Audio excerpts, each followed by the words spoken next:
Hey guys, it's me, Blue. Welcome back to BnB Anime with my fantabulous co-host. Hi, I'm Brad. Fantabulous got used again. It did, Yatta! because I couldn't think of another word. I need to start searching these up before we actually start the podcast episode, don't I? So I have No, more. I like the spontaneous nature. It gives me something to give you shit about. So what can I complain about here? And I did so well at making that intro so smooth as well. Yeah, I know you got it right. I'm so proud. There's the first time in over 4 months. You patronizing fuck. Hey, okay, I'm just here. Okay, you're like the star of the show, and I'm the person who stands in the background. She's like, hey, come on, let's go. Oh, that's a funny way to describe our dynamic. That's not how I would describe it, but that's hilarious.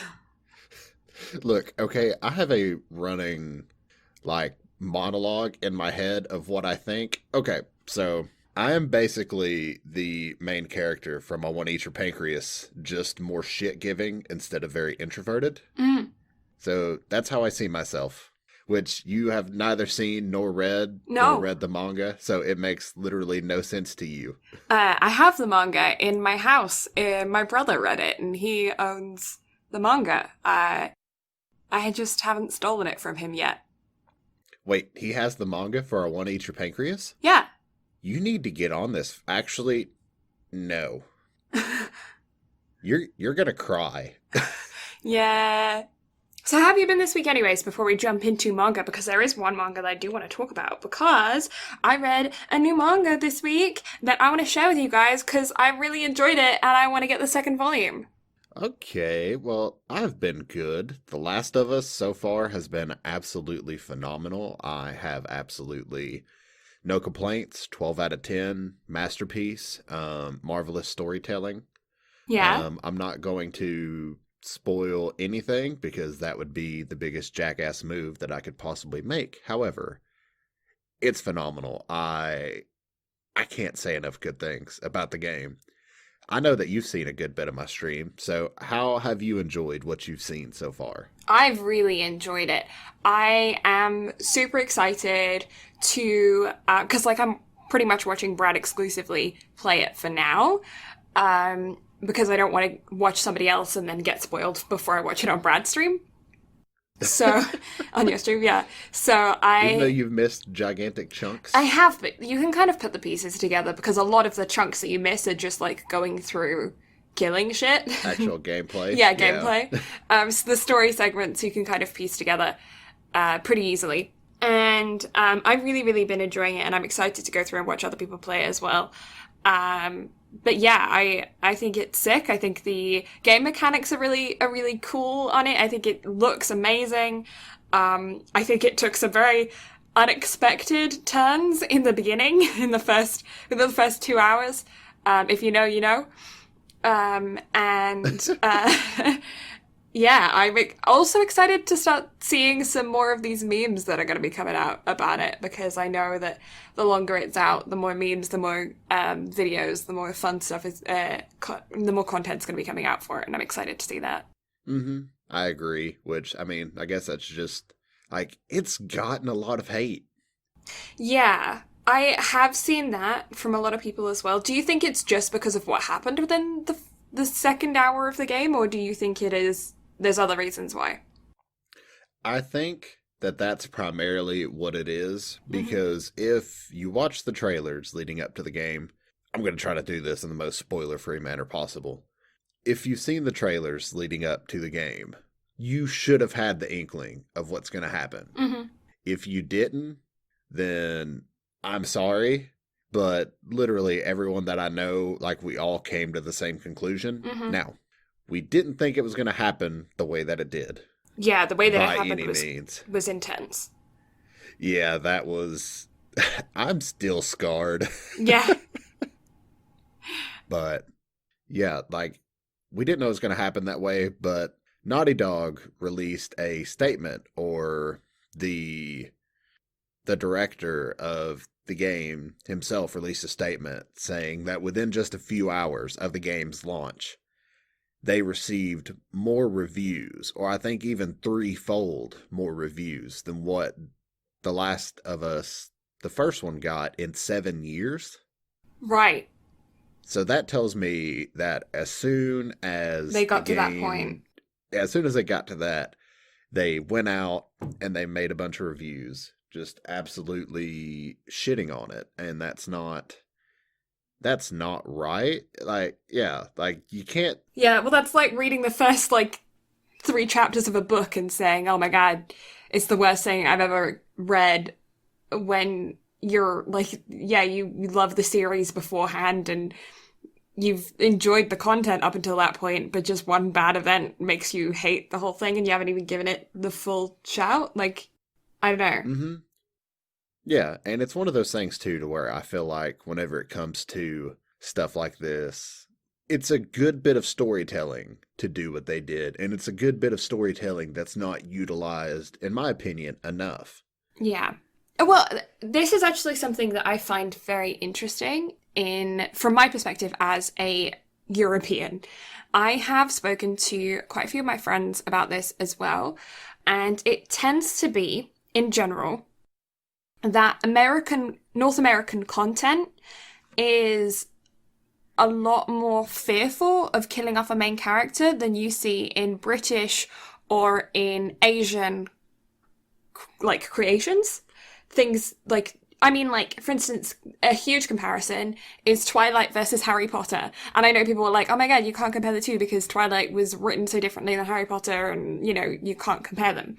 But the reactions that they both got. J.K. Rowling got so much hate when killing off so many of the characters in Harry Potter. I mean, so many of the main characters died, the good guys. And then in Twilight, the exact opposite happened, and nobody died.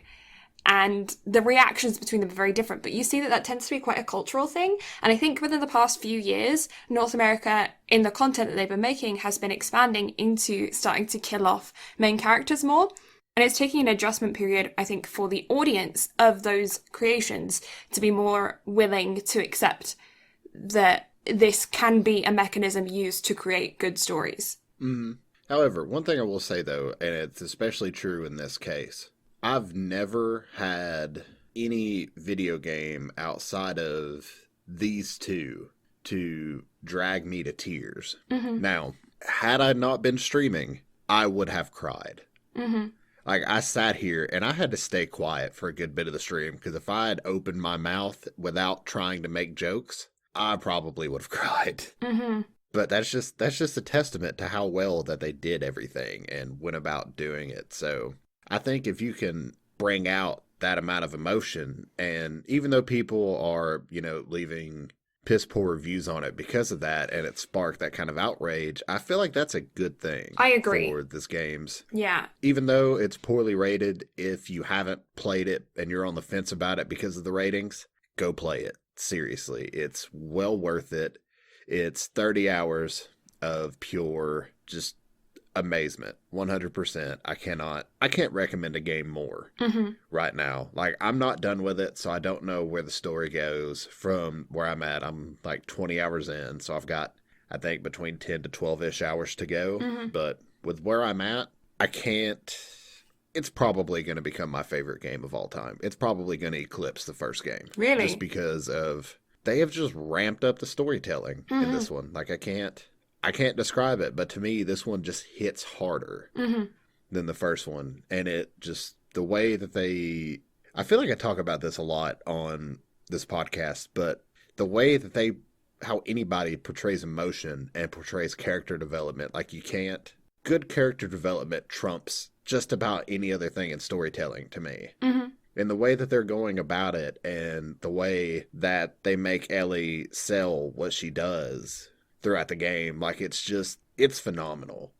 Absolute masterpiece. But yeah, so that's that. That's about all I've gotten into, other than work, and more work. Now that I'm back to work, I feel like I can't stop working. Yeah, but that's life.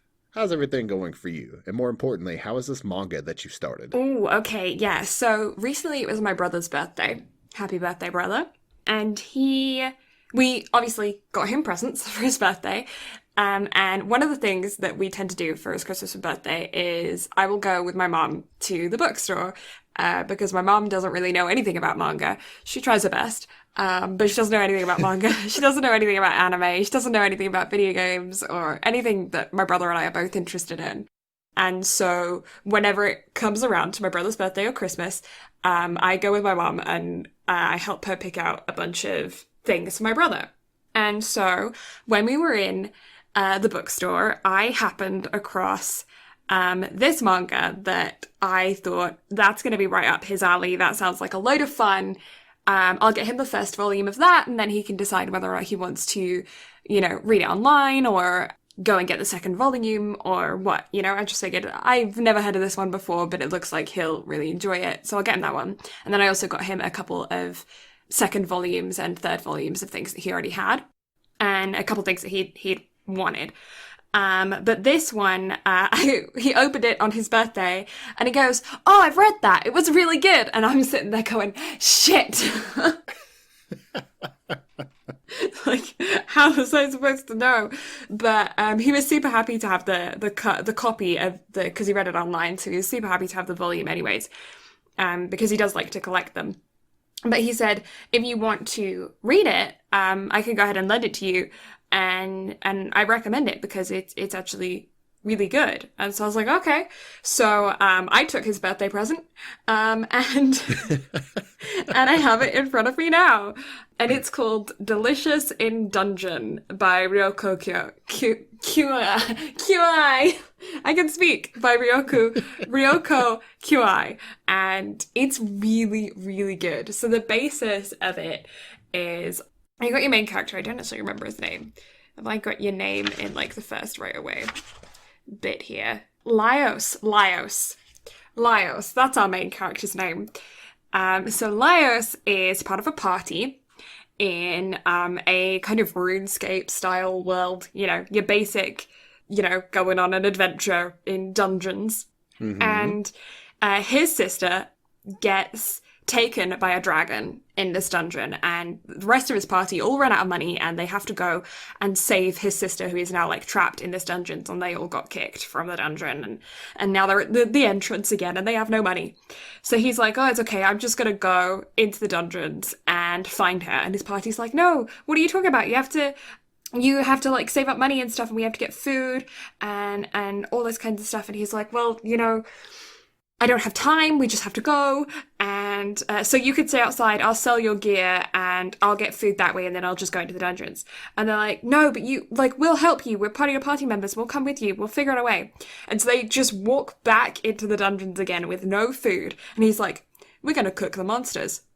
And so it's basically an entire manga about them cooking monsters and recipes and how to make them taste nice and which parts of them are poisonous and which end of a basilisk is actually the real end and which end's the tail. And it's so funny. It's so funny and stupid. It's just like, yeah, this party is going on this mission to save his sister, but the whole story is just them trying to figure out different ways to cook mushrooms with legs. And I'm humored by this concept. It sounds really interesting. I may have to give it a try after I finish up everything else that I'm trying to watch and read. Mm-hmm. I do definitely recommend you check it out. It is a lot of fun. The first volume is 7 chapters, and I greatly enjoyed it. And I'm looking forward to getting my hands on the second volume, or maybe just hopping online and finding it there if it's available on a site to read the second volume. So that's my anime recommendation of the week. my manga recommendation of the week. So as far as anime and stuff goes, thanks to our topic for today, I've gone back and rewatched Fuka, just because the entire time I was watching this, I was just thinking of Fuka the entire time, because it was very similar in ways to the show and more or less to me, the manga. Because in Fuka's case, and we'll talk about this whenever we cover it in August, almost said next month, but this is going out on the 28th, so still June. Still June. But Yeah, like I was just thinking about it the entire time, so therefore I'm cramming in all the Fuka as far as the show's concerned because I kind of wanted to relive the music itself versus having to Imagine it. yeah, and that's one thing I really like because in the manga there's a song that I thought I would never get to hear because it's the last song that they actually write and make in the manga. And so the artist who did all of the Japanese recordings of the song went in and actually recorded the song. I don't know how it was written. All I can say is I am so beyond happy that we actually got it because it's phenomenal. It's what I always could have hoped for because the music in the show is top notch. So yeah, it's been nice to go back and relive all the songs because I think I've read the manga through 3 times now. Hmm. It's just something I like to go back and read every now and then because whenever it was coming out week to week, I was reading it and then once it was all done, binged it all. And then while I was living in Georgia, I had nothing better to do at work, so I binged it all again. Hmm. Because we were so beyond slow, and I have a feeling I'm going to restart it again here before we actually cover it, just to kind of Refresh. refresh my memory. Because I'm not going to pick apart the anime because I watched the anime first, and I loved the anime. Now, I don't like what Funimation did with the dub since they went in and redid it, but I still love the anime. Hmm. It's great. It's a fun time. Yeah. So I've been rewatching it. And so that's been fun. I've also started watching SAO Alicization in English Right. just so I can try to get caught up because it's coming back in a week and a half and I'm so excited. I did see about that. You there were talking for a second about if they are listening to the music of manga. So when you finally get to listen to the music of manga, and it just gave me the idea that I think would make so much money in specific areas. But imagine you're at like some anime convention, right? You're at Anime Expo or whatever, and you see a pop-up restaurant that's we're gonna play an episode of Food Wars and bring you the food to eat that they have in the show right there on the screen while we're playing it. And while they're playing it, we're going to have waiters come out and serve it to you so you can taste what's in the show. Just like you hear the music in the manga, we're going to make you taste what's in the... Oh my god, that $1 million idea right there. Would you like for me to burst your bubble? Have they already done it? Fine Bros has actually done a try not to eat challenge. Oh, I did with it, see that. Maybe that's where it went in and my it's brain. glorious. But like I'd have it be a legit thing, and then I'd have it be like what is that? Bed and breakfasts for beasts. Is that another one? Bed and breakfast for spirits. I think so. I think you recommended this to me. Yeah, there was and there I was think I one that I started watched it. a I while didn't ago. finish, but you recommended it to me. I think it's still probably chilling in my anime queue. I started it but never finished it. There's so many food animes that you could do that with, though. But Food Wars would obviously be the most popular because it is the most well-known food anime right now. Oh yeah, and there's a lot of those recipes that I would honestly love to try to Right. perfect and make because I think, like you said, like a pop-up restaurant at an anime convention, and especially if you could like sell the food and whatnot, Well, yeah, I feel like you could make bank. you could make so much money, especially if they like the bentos and stuff. You could even, I guarantee, you could buy those freaking peanut butter covered squids as well. Oh yeah, Like the gross food. I bet people, because people buy like Bertie Bott's every flavor beans from Harry Potter because they want to like give their friend something gross or like they want to try it. Like, aren't you curious about the squid with the peanut butter and how bad it actually tastes? I know there was a guy going around the convention circuit last year who was cosplaying as Soma. I did see and that. actually running around and like feeding people peanut butter covered squid. I saw that. I saw that. I think he was actually like re-Instagrammed or something. Like I think they Instagrammed him. Somebody official did. Yeah. I think so. And yeah, and I was like, that's legit. That's awesome. I want to do this now. Like I need this in my life. And honestly, I would love to cosplay Soma at a convention. I think that'd be legit. And it wouldn't be that hard of a cosplay either. I think the wig would be the hardest part. No, really not. Quite comfortable as well. Oh yeah, because it's like it's very Mm-hmm. Yeah, that's very comf clothes. All you gotta do is just find an apron and a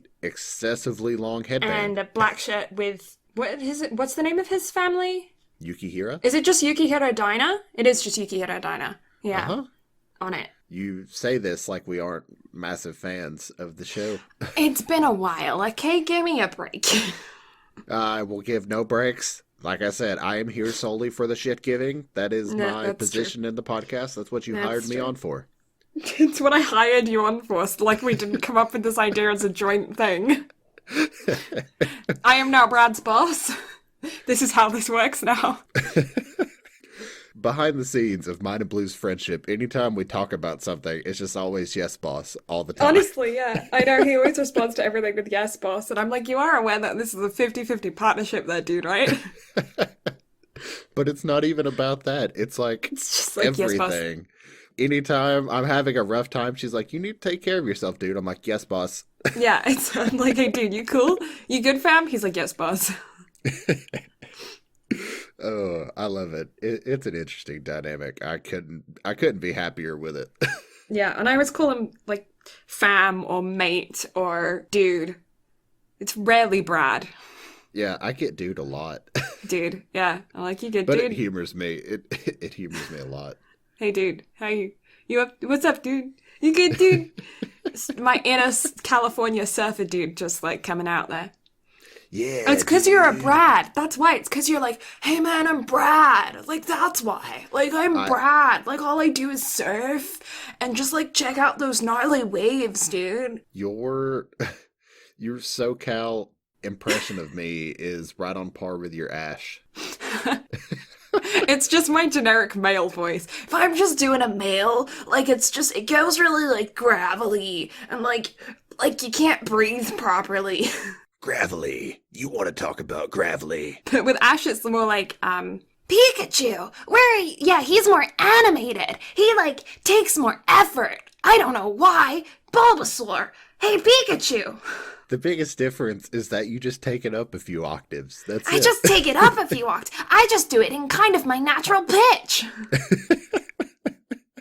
Whereas for me, like I don't know where my tone of voice is going to be for the day. I feel like for the podcast, I try to lighten it up a little bit because if I sat here in my usual really deep tone, it might not be as fun. It might not sound as animated. I don't know. In my usual really deep tone, I just talk like this. I mean, you're not wrong.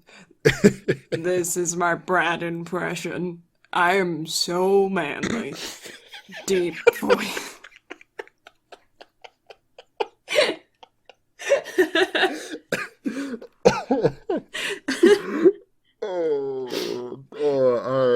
Yeah, no, I don't have that low register at all.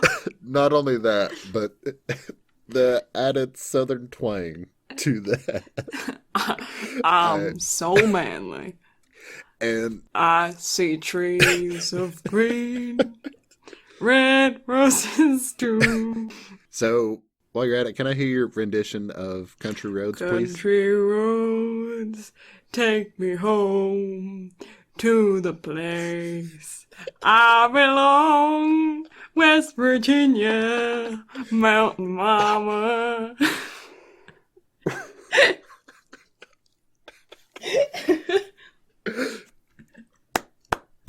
That's all I got, mate. 10 out of 10. 10 out of 10. Would buy tickets to this performance, please. Now it's your turn. Try it. So, news. Oh, boy. Look, okay, you can't ask me to sing at my most nasally, okay? That's not fair. That's not your most nasally. This is your most nasally, okay? Look, stop pinching your nose and trying to make fun of me. This is your captain speaking? This is your captain speaking. We are now moving on to the news. Blue will not be able to get this out of me this evening. Thank you. Bing, bing.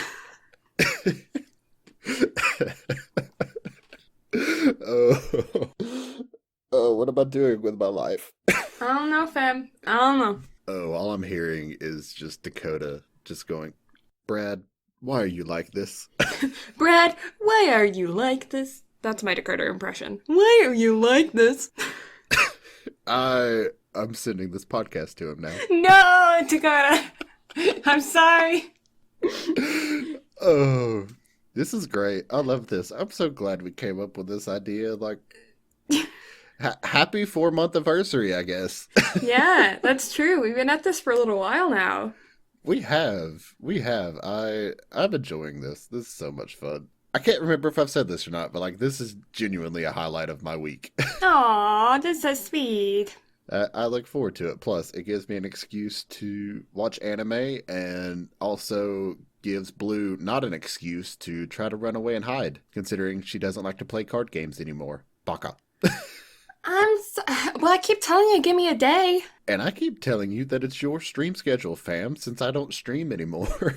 Nah, just give me a day and I'll work around you. You're the one who has a full-time job that like actually does like job stuff. I mean, you're right. And here's the thing, okay? I moved back home. Mm-hmm. I take a demotion at work, which as of right now should have only taken me out about 4 hours each week. But they've cut my hours too. So that puts me back with even more time on my hands. And yet now, I'm busier than I've ever been. Podcast and friends. Oh yeah, and it's only going to get worse too, considering Because you're I'm going to be gonna getting get a puppy. puppy.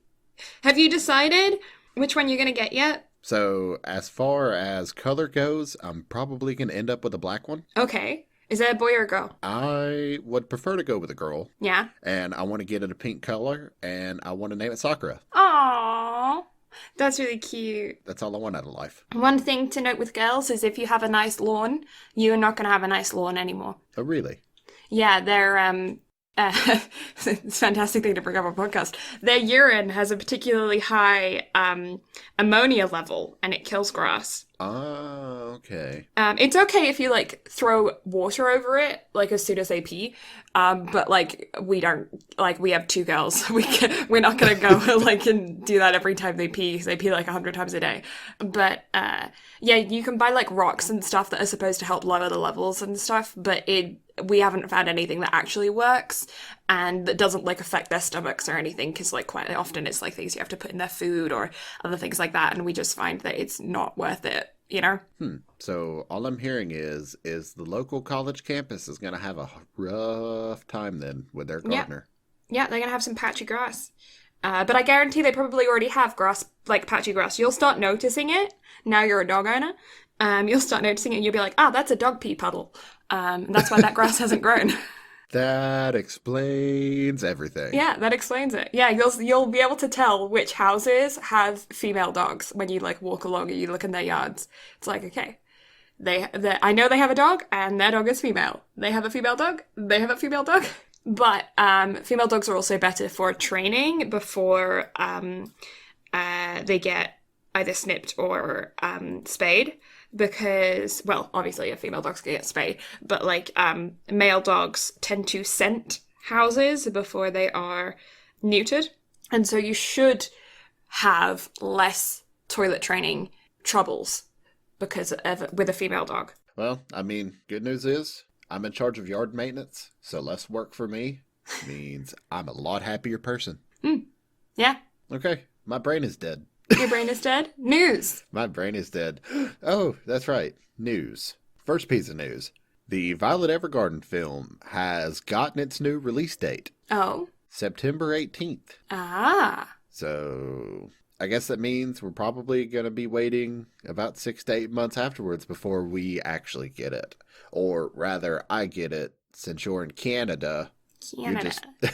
You're in trouble. I'll get to go watch it in theaters, and you'll just have to hear me rant and rave about it. Yeah. I mean, it would be fine if I lived in, like, Toronto or Vancouver or something, but I live in the middle of literal buttfuck nowhere, so, yeah. Yeah. I'm not getting it. Well, you see, it used to be that same way here, but Chattanooga, the next town over, they've actually gotten better about showing most films. More international films? Mm-hmm. Yeah. Well, I mean, like, Dragon Ball, whenever they release a film, like Battle of the Gods, Resurrection F, like, we got them at the theater here in Cleveland. However, whenever Broly dropped, every single theater got it, basically. Mm-hmm. So it just shows that anime here in the U.S. is becoming more and more prominent. Mm-hmm. Or at least more and more theaters are willing to take a chance with them. So Yeah, well, theaters have been one of those industries that have been losing a lot of money recently. Mhm. So I feel like if they can hit those, like, niche audiences, they're going to benefit from that. I think anime is a good avenue for them. Oh yeah, because I told you about the first My Hero film, didn't I? You did. Yeah, like it sold out right off the bat. And Broly was the same way. Mm-hmm. Like I got tickets the second they dropped because otherwise I wouldn't have, like, we wouldn't have been able to get them. And whenever we went to the actual showing of it, people were lined out the theater doors to be able to get in. Like it was huge, but also really cool to see like all of my fellow weebs going out to support a film. So Yeah. definitely can't complain about that at all. So I'll be excited to actually be able to see this whenever it eventually comes out. I'm looking forward to it. Violet Evergarden is phenomenal. I've said that a lot on here, but I can't state it enough. It is an absolutely wonderful anime. For a show that came out week to week everywhere but the US, it was beautifully done for a week to week show. I don't know many animes that can touch it as far as a week to week show goes. So I'm looking forward to actually getting a film and seeing what they're going to do with it, where they're going to go, because the way that it ended, I don't know, fam. I hope they don't go the direction I think they're going to go with it, but I'm looking forward to it nonetheless. We'll see. We'll We see. will definitely see. And for the next piece of news, there's an absolutely lovely looking film coming out that got delayed. However, you know what I'm talking about. I sent you the promo picture for it. Josie, the Tiger, and the Fish. Mm-hmm. I am so looking forward to this. It looks absolutely adorable. I'm sad it got delayed, but you know what? I'm willing to wait. It looks absolutely beautiful. I think the story is going to be absolutely adorable. I hope they don't break our hearts with it, but Yeah. I'm willing to wait because it's also Studio Bones that's doing it. Like that's the My Hero studio. It's going to be great. Mm-hmm. Or at least the animation's going to be great. I'll say that. I am excited for it, but I'm also very prepared that they're just going to shatter our hearts and make us sob. I feel you on that. If they do, I'll accept it. Like it'll be fine. I say that now. I'm going to be absolutely heartbroken, but worth it. Worth every bit of it. Yeah, I am. I'm scared that I'm scared about it. I know. I think you guys know that I can only handle so much emotion before I like need a break. And I think that that's going to be one of those ones where I'm going to watch it and then I'm going to need to just not have emotions for like a good couple months. And then I can watch something more emotional again. Like, I'm still recovering from the last time that we watched Your Lay in April. I find that so draining to watch that I'm just like, oh my God, I can't do this with like these people that manage to watch heartbreaking things over and over and over and over again. I'm like, how? Like Brad, like you're like, oh, this was sad. Okay, now I'm gonna watch something that's even sadder. Okay, now next week I'm gonna watch this where the main character just dies, and then next week I'm gonna watch this where like the main character's love interest dies, and then they never get over it, and then they die, and it's forever sad. And then at the very last scene, you get to see the mom of the two people that the two moms of the people that died. They're just crying all alone in their basement. I don't know how you do it. So what you're telling me is I need to stop suggesting things like Violet Evergarden, A Silent Voice, Orange. Like, look, fam, I got heartbreak for days. Yeah, like you have so much more tolerance for sad stuff than I do. Well, it's like I'm a sucker for masterful storytelling. Like The Last of Us. Like I'm totally okay with it. I'm just like, hey, you want to check out this stupid anime that I found? Like, and you're like, hey, you want to check out my heart that's on a plate? I'm like, okay. Well, it's like I'm down for all kinds of anime. Like I don't like even with sports anime. I was just telling you, like I want to watch tennis anime. Like I'm totally fine with watching any and all kinds of anime as long as it's not shit. Yeah, I think that maybe we should take a venture into Baby Steps, which is a tennis anime. It's got a little bit of romance to it, and I think it'd be a good one for you to watch for a more slice of life kind of casual I'm totally down. sports anime. Because, yeah, I'm always down for slice of life. You should know this. Yeah. A Silent Voice, Fuka, all these brilliant upcoming stuff that we've got in the works. Kids on a Slope, I'm down. Yeah. Oh my God, Kids on a Slope, that's gonna take it out of me. Look, Music Month is gonna suck. Music Month is gonna suck so bad. Somebody's gonna need to put me to bed after Music Month. They're going to be like, hey, Blue, go to bed. I'm Yeah, like, just- okay, just I'm going to go to bed now. Go take a nap. Go take a nap. Like, go just hide in a hole and watch Are You Lost and Daily Lives of High School Boys. No, just and Tanaka-kun. watch Tanaka-kun and read Dungeons, Delicious in Dungeons. I can remember the name of of a manga that's like right next to me. Honestly, if you were to watch something that's absolutely adorable, not watch something, well, I mean, it is an anime too, but if you want to read something that's absolutely adorable and can take your mind off of anything, Sweetness and Lightning. What's that about? It's about a dad and his daughter that likes to cook. Aww. I say he likes to cook. The dad is shit at cooking. Absolute shit. But he's a teacher, and so one of his students, if I'm remembering this correctly, it's been over a year since I've read it, but I think one of his students is just like, oh, hey, I know how to cook. You want to learn how to cook? And he like teaches them how to cook so that way his daughter can stop eating shit food, because I think he makes like kid cuisine and microwave dinners because he is atrocious at cooking. Aww. So he teaches him how to cook so his daughter can be like, oh, we're actually eating good. That's cute. It's absolutely adorable, and I know I've sent you the clip of the little girl that's like walking along the street lines talking about sharks, because if she steps off, the shark song. I've sent you this, right? I don't know. I don't think you have.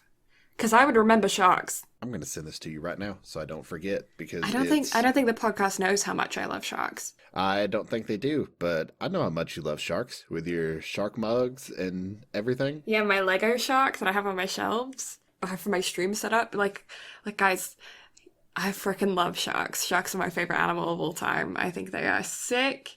I love all kinds of sharks. I want to see some great whites breaching out of that water there and getting some seals dancing on their noses and possibly catching a seal.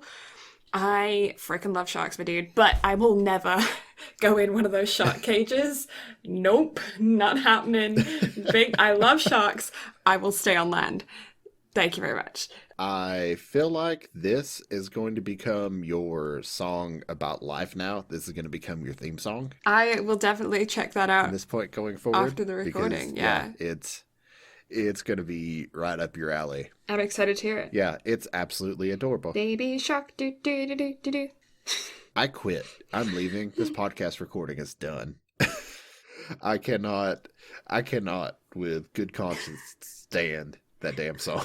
Fish are friends, not food. I mean, you're right. I'm right. I know I'm right.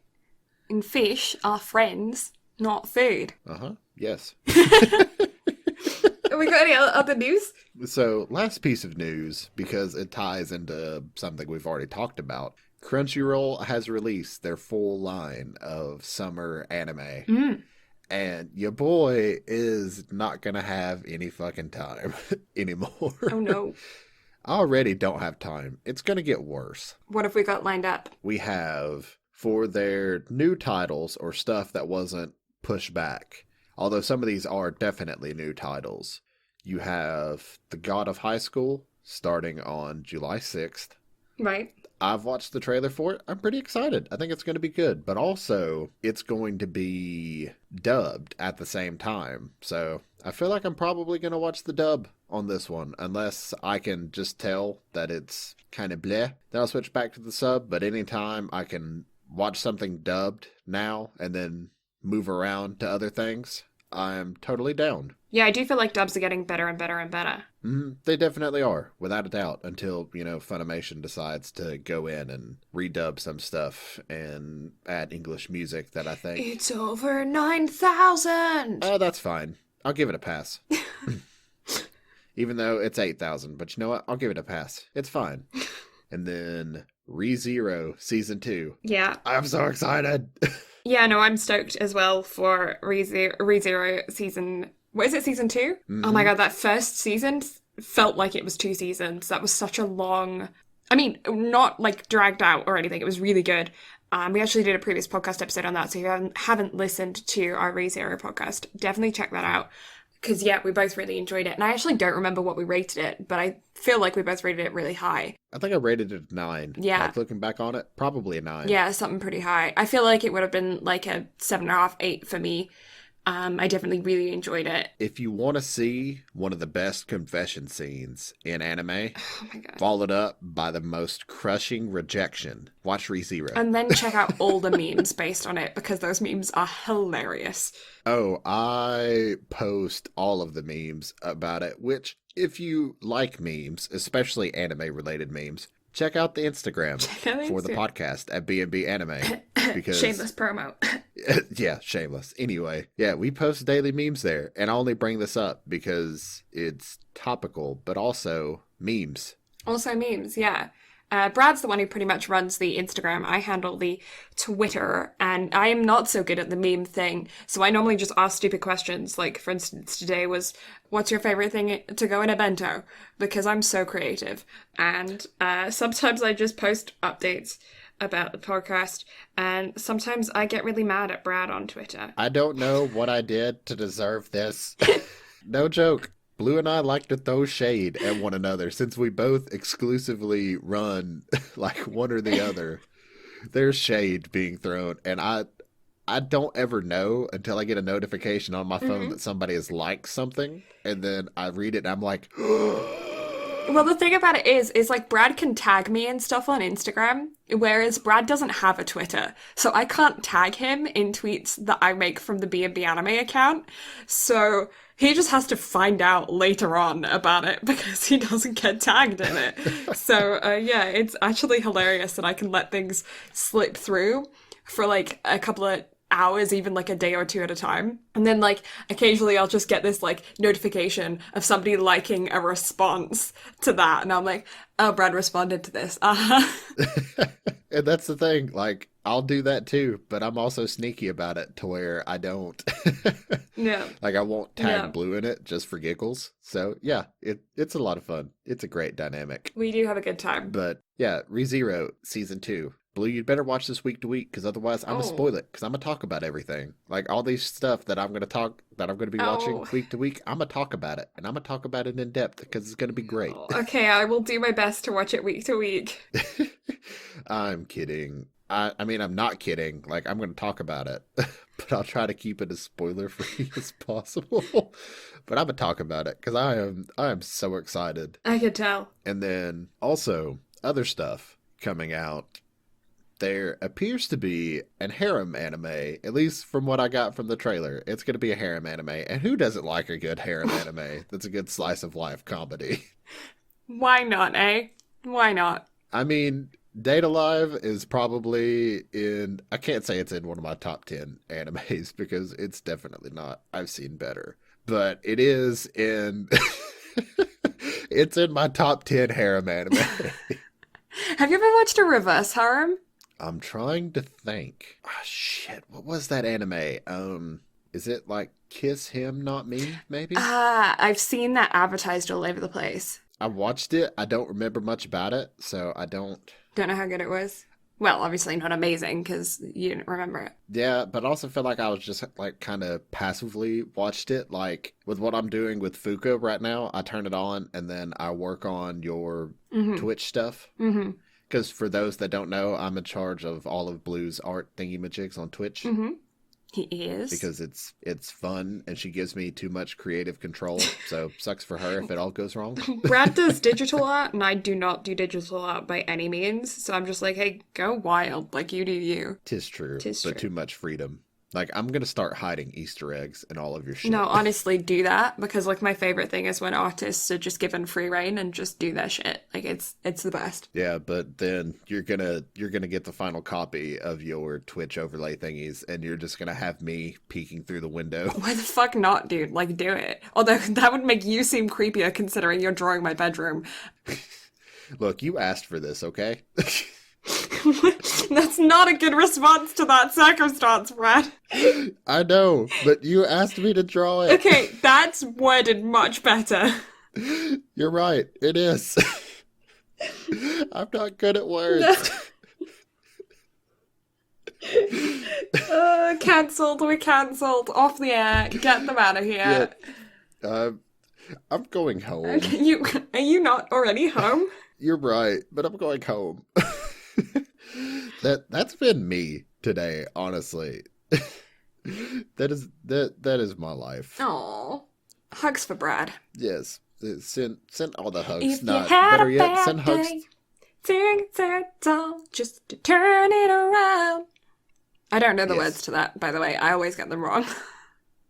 And you know what? I accept it. I accept the wrong lyrics. graciously accept. Please sing more. The people ask Oh for no, it. your ears will start bleeding. We'll leave it there. So other anime dropping, because I'm not going to go through the full list because it's a lot, but I'm going to go through all the big titles and stuff that I'm excited for. Fire Force Season 2 Oh, okay. is going to be dropping this summer, so that's another big title. Fire Force, the first season, took off. Yeah. I don't think many people expected it to take off the way that it did. No. And then, my goodness, did it. It exploded. I haven't seen anything about it, so I don't... I'm very curious. Yeah, I feel like we should cover it just so we get it knocked out of the way. Mm-hmm. And then returning stuff that started in the spring that got postponed to now. Digimon is back. Digimon, Digital Monsters. Sorry. Yeah, that one. So it's coming back and it's going to begin airing again. Actually, it's already airing as of the release date on this. It's set to begin airing on the 27th Right. of this month. And then an anime that I'm very excited about, Sword Art, is coming back on the 11th, and I am so excited.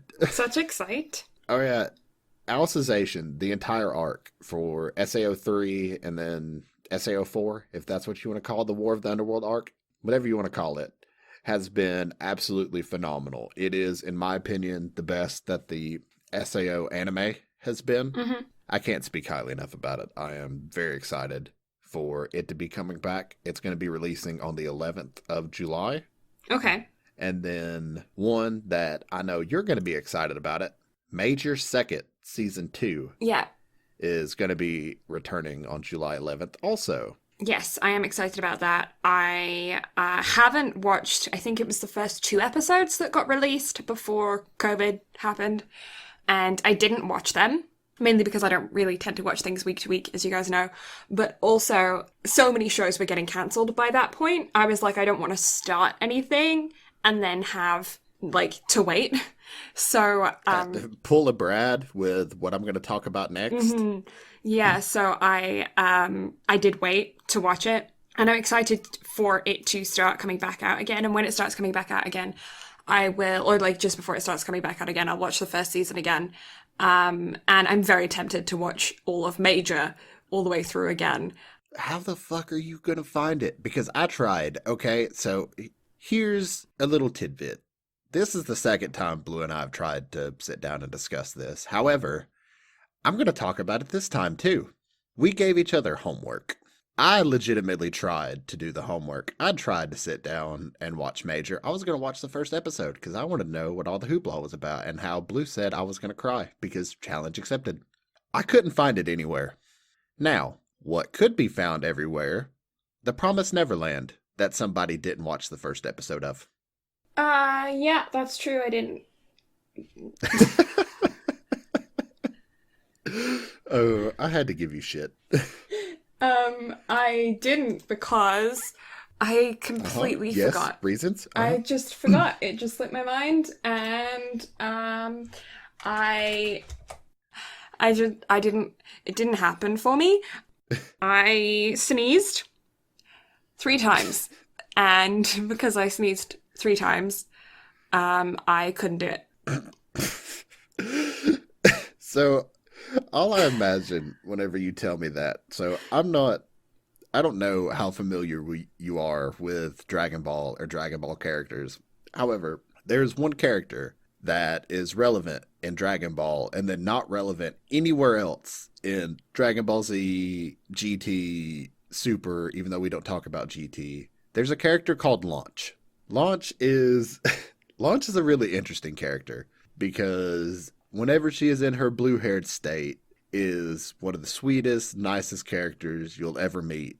But whenever she sneezes, her hair goes blonde and she turns into a robbing maniac. Okay, I had no idea what you're going on about, but I feel like somebody has spoken about this somewhere before, and I was watching a video on it, and yeah, okay, I'm with you. Yeah, and here's the thing about Launch. Here's the reason she's not relevant in any other bit of the series. Toriyama forgot she existed. Oh, right, yeah. Yeah, no, I've definitely heard this before. I don't know if you've told me this before, or Yeah, like, we've talked about it. I don't know if we like discussed it whenever we were like trying to do YouTube videos or if we've just discussed it at some point. But yeah, like forgot this woman existed. that's hilarious. And yet it's such a tragedy because she's such a cool character. Like that's such a cool concept. Every time you sneeze, like you change. And so that's all I got out of that while you were trying to talk about that.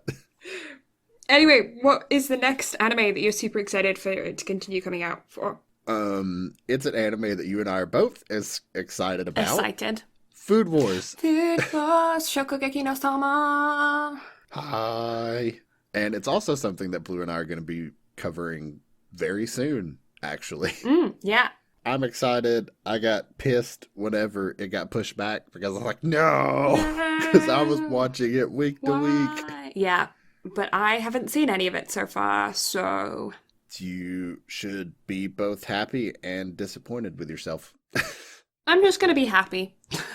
Because those first two episodes were glorious. Yeah, but then there was no third, so Yes, but first two episodes were glorious though, fam. yeah, and they're not gonna become any less glorious just because I didn't watch them as soon as they released. Yeah, but still, Baka. What? That's just my nickname now. I feel like just more than anything else, it's just become like, oh yeah, that's just another name for her.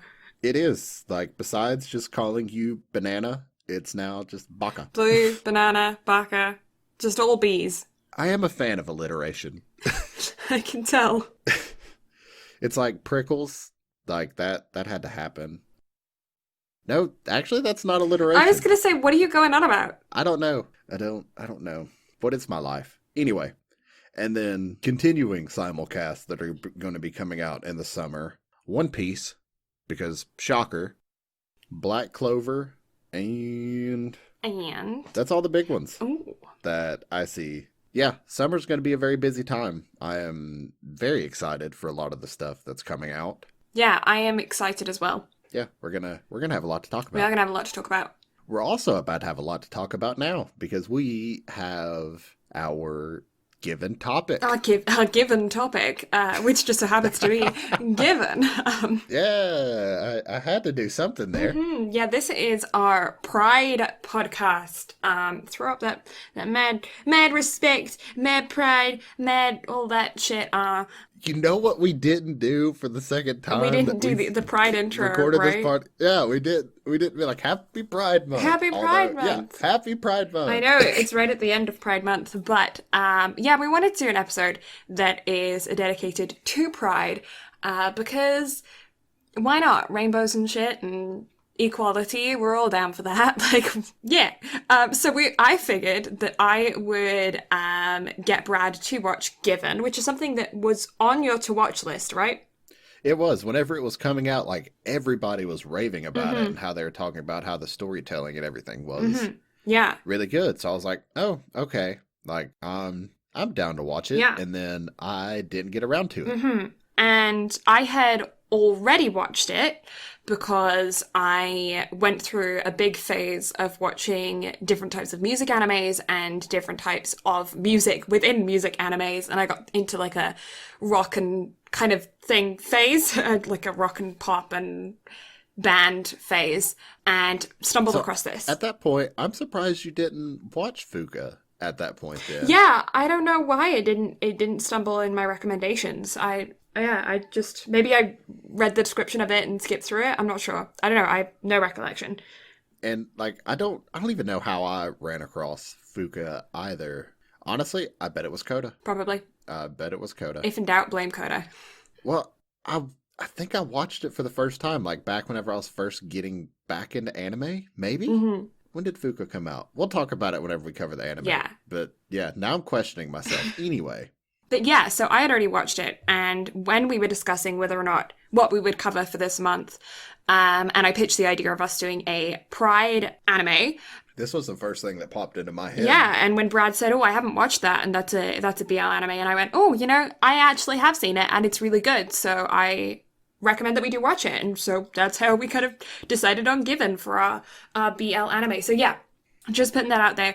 It is a BL anime, but it is just a really sweet romance. For a quick I guess we'll do the overview now because I'm already on the vibe to doing it before we do the background information. It's a really sweet anime about two high school lads. One of them has a guitar that is has a broken string. And he's real sad about the fact that it has a broken string and he doesn't know how to play guitar and he thinks that the guitar is broken. And he bumps into this other guy at school and this other guy is like, "What are you moping about for? I'll just change the guitar strings."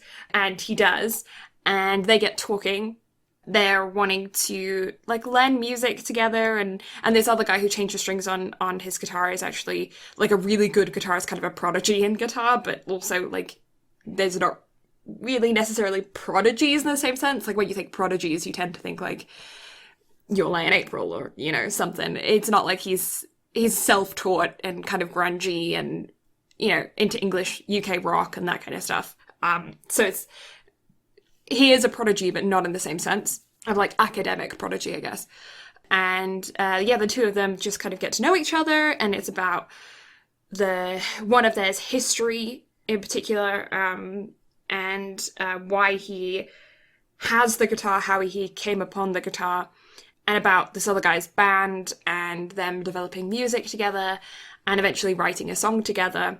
And it's about their relationship developing, and it's a really sweet show, but I will also give trigger warnings for this anime for suicide and abuse.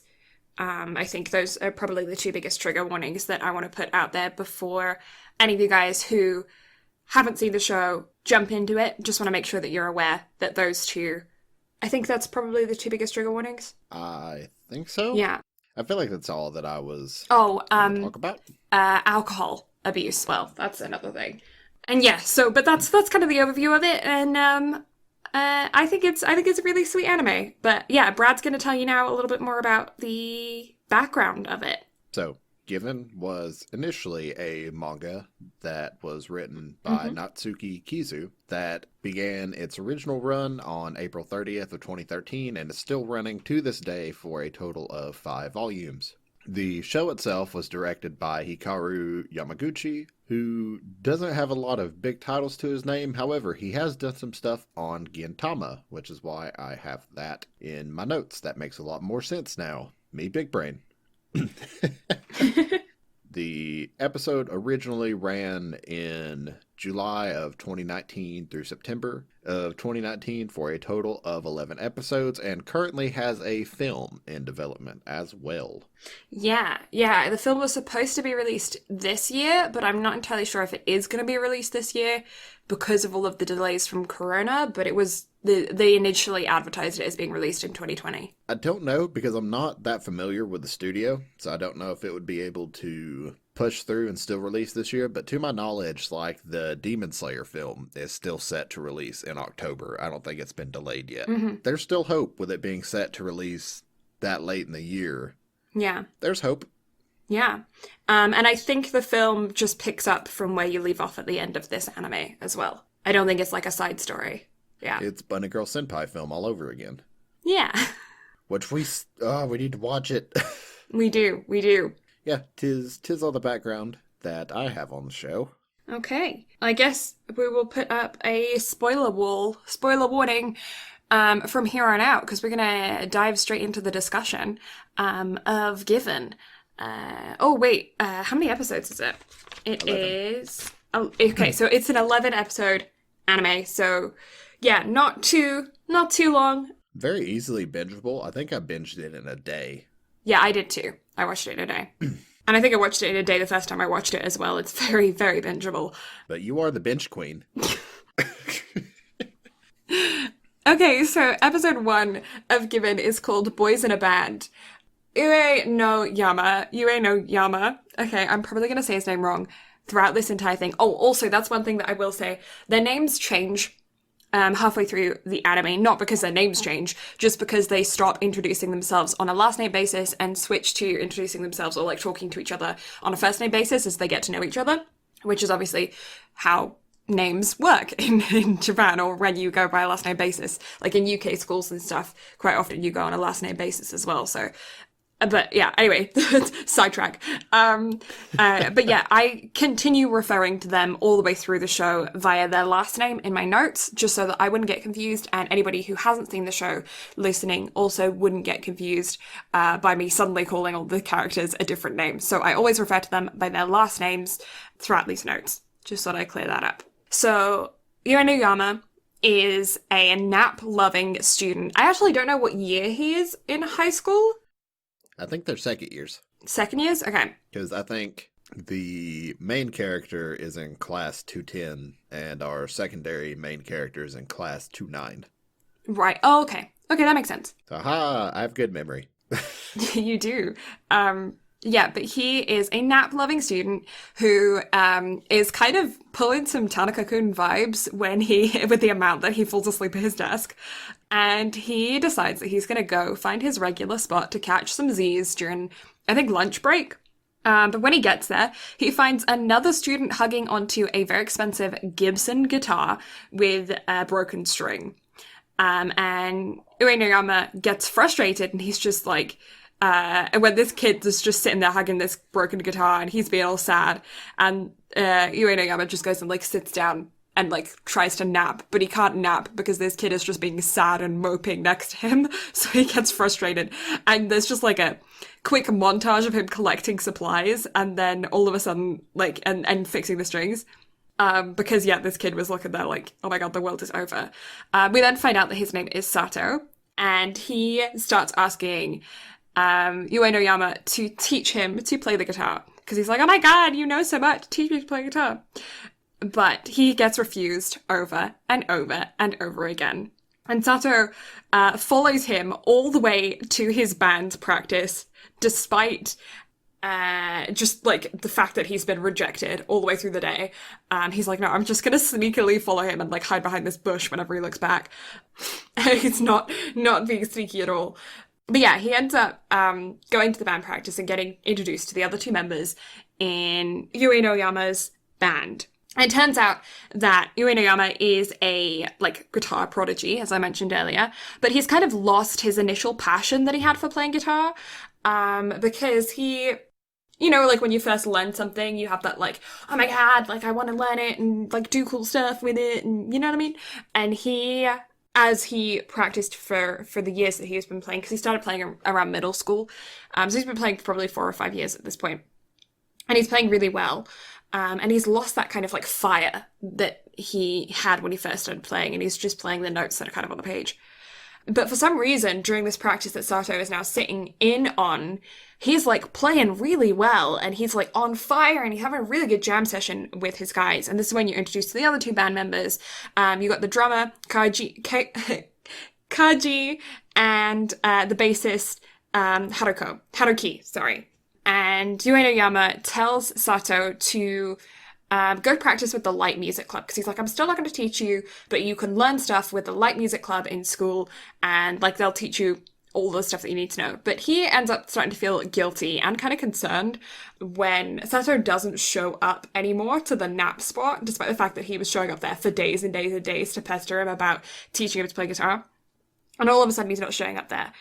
But magically, he pops up at the band's practice location, and he is so pleased with himself because he can now change the strings on his own. He can now change the strings on his own, and he can tune it. And he's also his left hand is also covered in band-aids from him popping blisters from practicing so hard. I feel like anyone who's ever played a string instrument knows that feeling real well. I don't know it from first-hand experience, but my dad actually plays the banjo. Weird fact about my family. So I have seen my dad's... Why do I feel like this is the only time that I've heard this? Yeah, my dad plays the banjo. My brother plays the piano accordion. I played the piano. My mum plays the mandolin. I play the most boring instrument out of my family. No, you play the most elegant and beautiful instrument. Thank you very much. I started with the flute, and then the piccolo, and then... But isn't the flute what, like, everybody has to learn how to play in school, or the recorder? Yeah, it's a recorder, not a flute. Close enough. A flute is very different. Close enough. Okay, you can play a flute in an orchestra. I don't think I've ever seen anyone playing a recorder in an orchestra. Close enough. Side note, I want to go back to playing the flute and the piccolo because I want to go to a Renaissance fair and walk around playing the piccolo. Do it. I want to just be able to, like, take a flute out of a case and just play Lord of the Rings and have my elves come and... it'd be sick. It'd be so cool to just go to a Renaissance fair and start playing the flute. Just sit down and start playing the flute. Like, how freaking cool. Okay, anyways. Going off on a tangent. But anyway, when he's at the band practice and he's showing the fact that his fingers are all covered in band-aids, or plasters, sorry, no product placement, Sato asks again, please teach me more about the guitar. And that is the end of episode 1.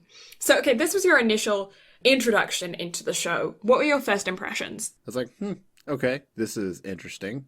And it was one of those things to where I knew where the show was going. Right. So I was like, oh, okay. I like the dynamic that's being introduced here. Yeah. So. Is this your first BL that you've watched? It is. Ah. Well, I can't necessarily say this isn't the first Pride thing that I've ever watched. Mm-hmm. Because I have seen and read the manga for Citrus. Right. But it was definitely my first BL introduction. So I was like, okay, this is interesting. And honestly, I think it was a really good introduction to the genre. It's a difficult genre because obviously it's paired with a lot of scandalous content. Mm-hmm. So you get shows like this that are just like wholesome and just like a simple romance between high schoolers. And then you get hentai. Right? So yeah, it's I mean, you get that with any kind of genre, but BL already has a stigma on it.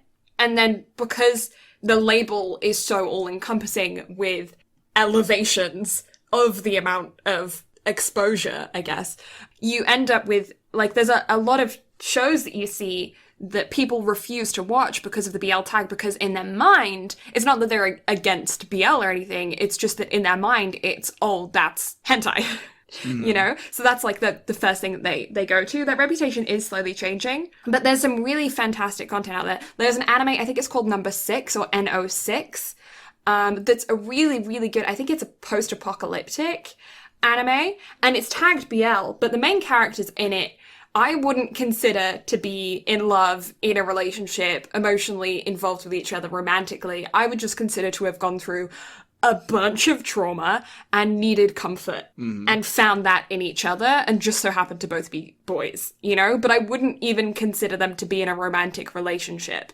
because of the dynamic of what happened during this utopian society that wasn't really utopian. I don't know, it's fantastic anime and I do highly recommend it. But I find that it's got very, very mixed ratings because people rate it very, very low because they're prejudiced. And then really high ratings from people that are regular watchers of BL and other kinds of anime and were just like, oh my god, this is amazing. And because of that, it's kind of like middle of the road rated. But I do recommend it. If you like the utopian, like apocalyptic kind of animes, it's one that I highly recommend because it tends to get skipped over a lot and people don't really see it because of the BL label on it. That's barely even a factor in the show. Like if you watch it, you'll see that it's barely even a factor in all of the episodes. I think there's possibly like 3 seconds in total in which that tag could be applied. Mm-hmm. You know? But yeah, it's frustrating. I don't know, because I feel like there's some really good content out there that gets skipped over because of the fact that it's tagged BL. Mm-hmm. And that's the thing, like, especially with this show, like, it's worth watching, like, without a doubt. Yeah. I definitely enjoyed it, and I'm more than willing to check out more stuff, too. Yeah. It's the same with, I don't know, there's, like, so much content out there that's really, really good, but people don't watch it because they're prejudiced, or because it's tagged something and they think it is something else. Like, I mean, it's not everybody that doesn't watch it because they're prejudice. It's a lot of people that just don't, they think, oh my god, that's just not for me. That's just not my kind of content. And I totally respect that. But I don't think that everything that is labeled that way should be taken that way. You know, like it is definitely a huge scale. And there's stuff on there that's like, okay, that's for a specific type of person. Then there's other thing on there that's just like, oh, this is just a sweet anime, or oh, this is just like, this is a really cool utopian thing. Anyway, I'm rambling about it because I feel like there's a stigma that needs to be broken down, because there's some really cool shit out there and people aren't watching it, and you should watch it. Anyway, episode 2 is Like Someone in Love. So Yue no Yama starts working hard at teaching Sato the very basics of guitar. And the other band members are starting to kind of notice a change in behavior, overtaking Sato under his wing. They're starting to notice, like, oh my god, he's like actually, you know, getting passionate about music again. And his classmates are also kind of getting curious about why those two are starting to spend so much time together, because they're both kind of loners, both had those very similar personality types of not wanting to get involved with other people. Yue no Yama definitely has more friends than Sato, and you find out why later, but he was kind of like, he only has friends because they pull him in, as opposed to him interacting with them. You know what I mean? He also wants to know more and more about Sato as well, because, like, why he has such an expensive guitar is a huge question. It's like, oh my god, you don't even know how to play. Like, was it your dad's? And Sato reveals that he actually doesn't have a dad. Stuck your foot in it there, mate. I put in my notes. I just looked at it as typical anime trope. Right? Yeah, I know, right? Either they don't have a mom or they don't have a dad. Or they don't have any parents. But, yeah, Sato has a song that's, like, really stuck in his head. And he can't get it out of his head. So then Yue no Yama's just like, hey, what is this song? Like, I want to hear this song that's stuck in your head. And so Sato starts singing. And when he does, Yue no Yama just goes, join the band! And that's the end of episode 2. What did you think when you first heard him singing? I mean, it wasn't as, like, groundbreaking, groundbreaking. Groundbreaking? Yes. It wasn't as groundbreaking for me as he made it seem. But it definitely had... Yeah, I agree with you. Because he made it seem like this is the most beautiful thing I've ever heard. And I was like, yeah, Kosei and Cowdy singing Twinkle Twinkle Little Star in July and April sounded better to me. But it was like, okay, really good development. I like it. Continue, please. Yeah, I think that's kind of where I was at as well. It was very projected to be like, this is the best voice he's ever heard. Or like, this is supposed to be like this life-changing, music-changing voice. And I don't know if it was the song, if it was the fact that he's supposed to just be, like, acoustically singing in a hallway on some stairs in school, you know? So it meant that, obviously, there's no accompaniment or, you know, like, they didn't add any effects to his voice, like, any noticeable effects to his voice. Or maybe it was the lyrics, or, well, not the lyrics, the tune, because it was just a tune.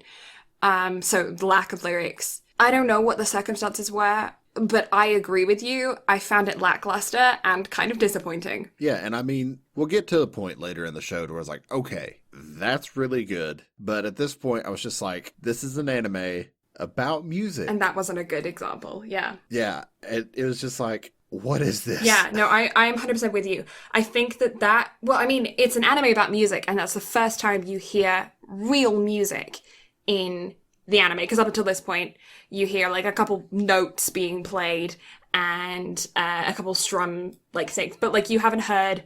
Oh, I mean, you've heard the band play, but, like, there's no emotional music. There's been no vocals to this point. Yeah, there's been no vocals, and there's been no emotion behind the music other than, I guess, the jam session, but that's kind of, like, upbeat. This is supposed to be, like, more, like, vulnerable emotion, and it's supposed to make you feel something. And I don't think that it accomplished its mission. And I don't know I don't know why. Because, like, the singer's a really good singer, so it's not like he can't sing, like they should have chosen a different singer, because the singer's a really good singer, and you get to see that later on. But something about that just didn't do it for me. And I'm glad that you're kind of on this, well, I'm not glad that you're on the same opinion, because I was hoping that you would feel something, but I don't know. Like, I'm glad that I'm not like, oh my god, my ears aren't working. Yeah, like, definitely not bad, but definitely not great, and will we'll have this discussion Yeah. again in August whenever we talk about Fuka, because I think whenever I first heard the English dub singing for that, I immediately messaged you. I was like, "Do not watch the dub." Yeah, okay, yeah, I think you did. Okay. Yeah, that's going to be an interesting point to bring up then, and in comparison to Given as well. But yeah, episode 3 is Somebody Else. Uenoyama asks Sato to join the band after hearing his singing, but Sato rejected him, saying, I don't think I should. And there's this girl that's kind of watching over their friendship, and she's weirding me out.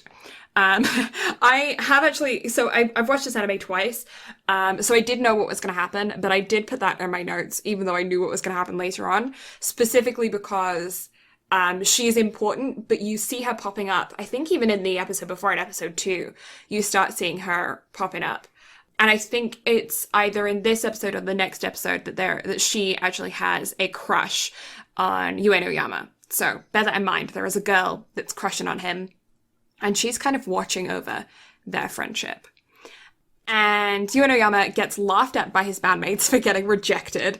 And the bassist, Haruki, tells him to up his communication game because he's like, he was like, no, I don't think I should join the band. And he didn't ask him, why do you say that? He was just like, oh, okay, and then got depressed. Because he didn't say no, he just said, I don't think I should, which requires further investigation, but he doesn't know how to communicate. So yeah, they all laughed at him and was like, hey dude, like, start talking, listening, like, interact with people like a human. Which I'm still learning to do, so, I can't blame him too bad. What is human interaction? What is human? I don't know. But anyway, Sato actually ends up going for an interview at a small concert venue and got the job because in the previous episode, or maybe earlier in this episode, I'm not sure, when he's hanging out with the band, they're all basically saying, like, if you want to be part of a band, there's something that you need. There's one thing that you need if you ever want to be a part of a band, and you can't be a part of a band without it. And he's like, what is it? What is it that I need? It's like a part-time job. And so he ends up going for an interview and ends up getting a job at a small concert venue. So it's basically just like a city club. Like they have a few tables and chairs, some standing room, and a small stage, and then like a bar kind of area. And I think they even have a music shop out front, or like not like a music supply shop, like a music selling shop.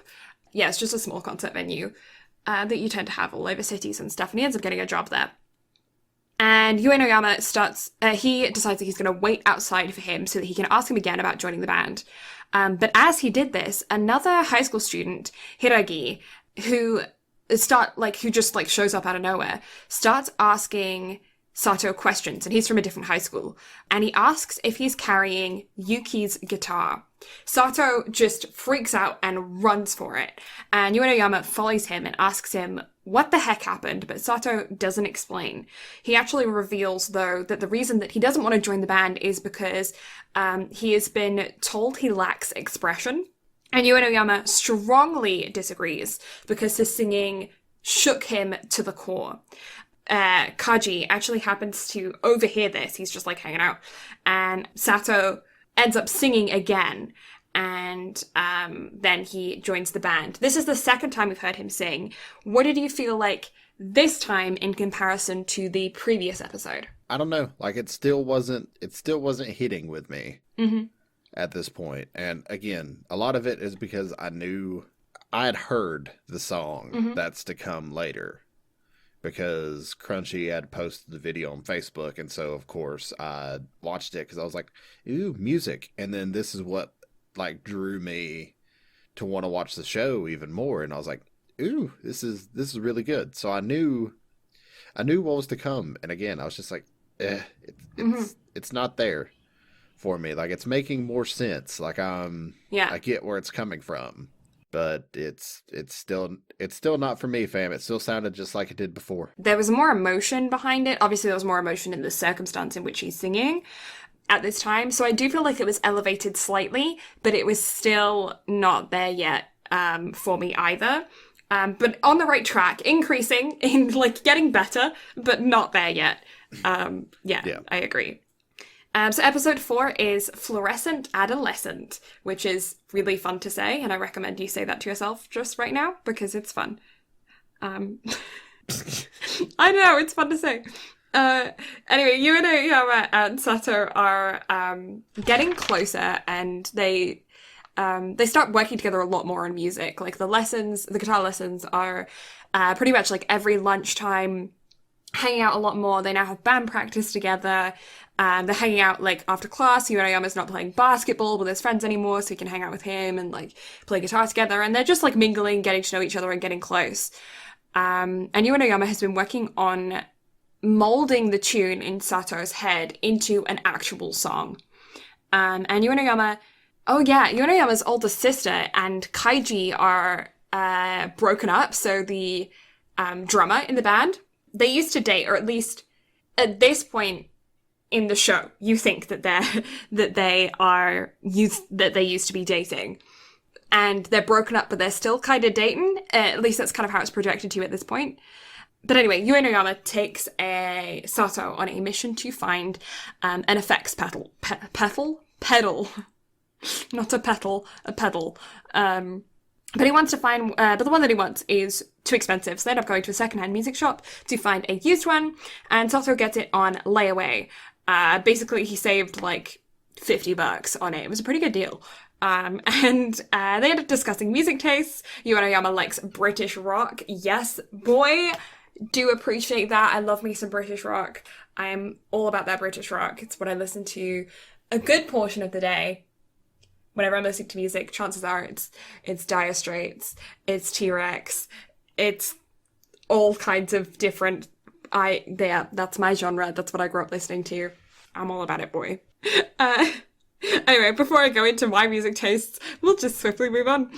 And so then they start thinking that the band kind of works better because they all have different music tastes. They're not all like sharing the same kind of music tastes. And they found that when they were in bands previously where they all had common interests, they actually clashed a lot more than having more of a branching variety of music, because it brings in different genres, different vibes, and they have a lot more freedom with it. This is where you also find out that Kaiji, the drummer, is a music major at university with classical violin, which was an interesting development. He does not look like a violinist. Not that violinists have to look a certain way, but you know what I mean? Mm-hmm. Oh, yeah. When you think You'll Lie in April, and then you go to this, and you think violinist, like big nah fam. Big difference. But anyway, just some random chick and a stalker girl. She's not a stalker at all. She's just a normal high school girl who has a crush on him and is, like, normal. But in my notes, she's a freaking stalker. They see Yunoyama and Sato out when they're out and about getting the effects pedal. And this girl tells this girl who has a crush. I actually wrote her name down. I actually don't know where I wrote the name down. I could have sworn I wrote the name down somewhere, but I don't know where I wrote it. So maybe we'll stumble across my notes later with it, where it's in my notes. I don't know. Maybe we won't. Maybe she'll just remain nameless. But anyway, this girl who has a crush on him, she finds out from this other random girl that who went to the same middle school as Sato, that there are rumors about him, and she informs the girl who has a crush about these rumors. And we don't know what those rumors are yet, but not cool. Don't spread rumors about people, guys. It's not nice. And that's the end of episode 4. Okay, I know you knew some information about this show before you went into watching it. Did you have any idea about what the rumors would be about? No, I did not. Now, once, like all I knew about it going into it was that it was a BL anime, and I knew that song going into it.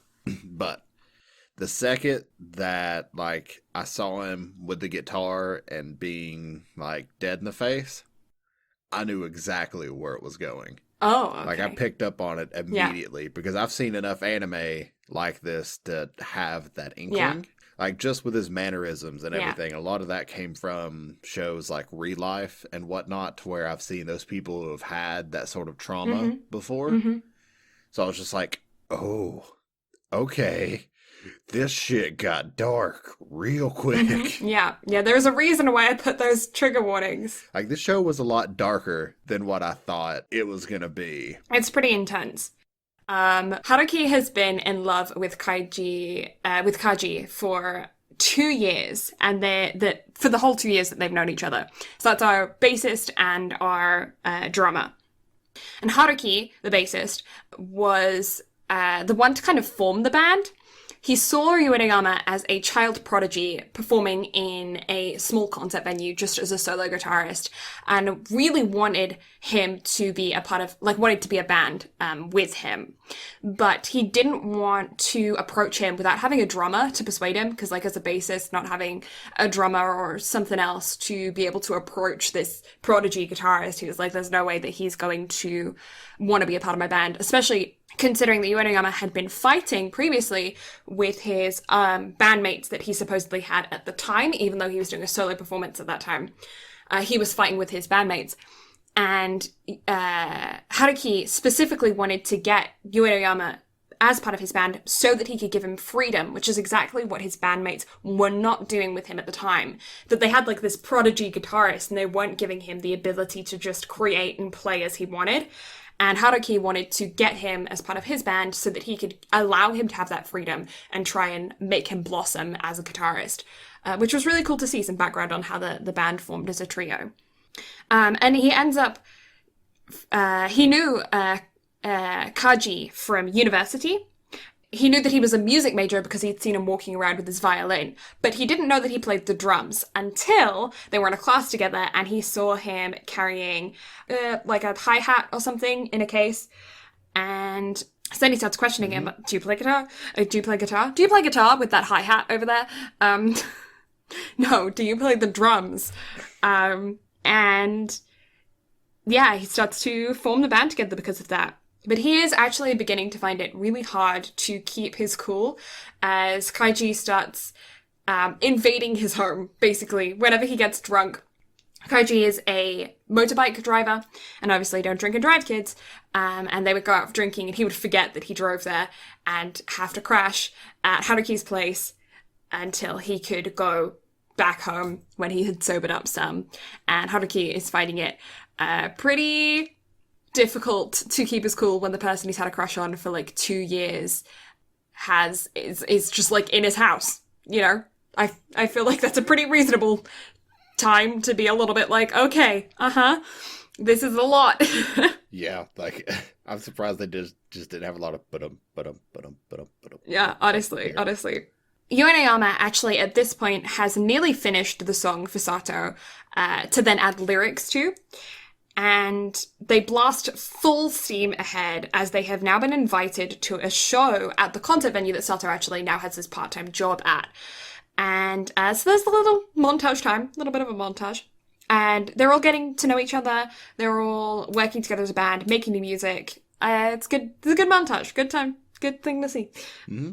Uenoyama and the girl who has a crush on him pair up in an art lesson where they have to draw each other's portraits, which would terrify me in art. I'm so glad that I never had to do that in school because, hey, here's a person that's standing in front of you. Now, sitting in front of you, you have to draw their face. Oh my God, no, thank you. Please don't make me do that. And she ends up telling him about Sato's past. That she heard from a friend. She tells him that he was dating a boy, but the boy committed suicide, and Sato is partly to blame. She thinks that he is dangerous to be around. And what did you think at the way that Uenoyama found out about the rumors and about what happened to his old boyfriend? I mean, they had to cause drama somehow. So, yeah. I mean, again, with anime storytelling, it was kind of the only logical way to, do it and have it kind of, in my opinion, just kind of form that progression and start to cause that little, rift type thing that you just kind of expect to be there in anime. Mm-hmm.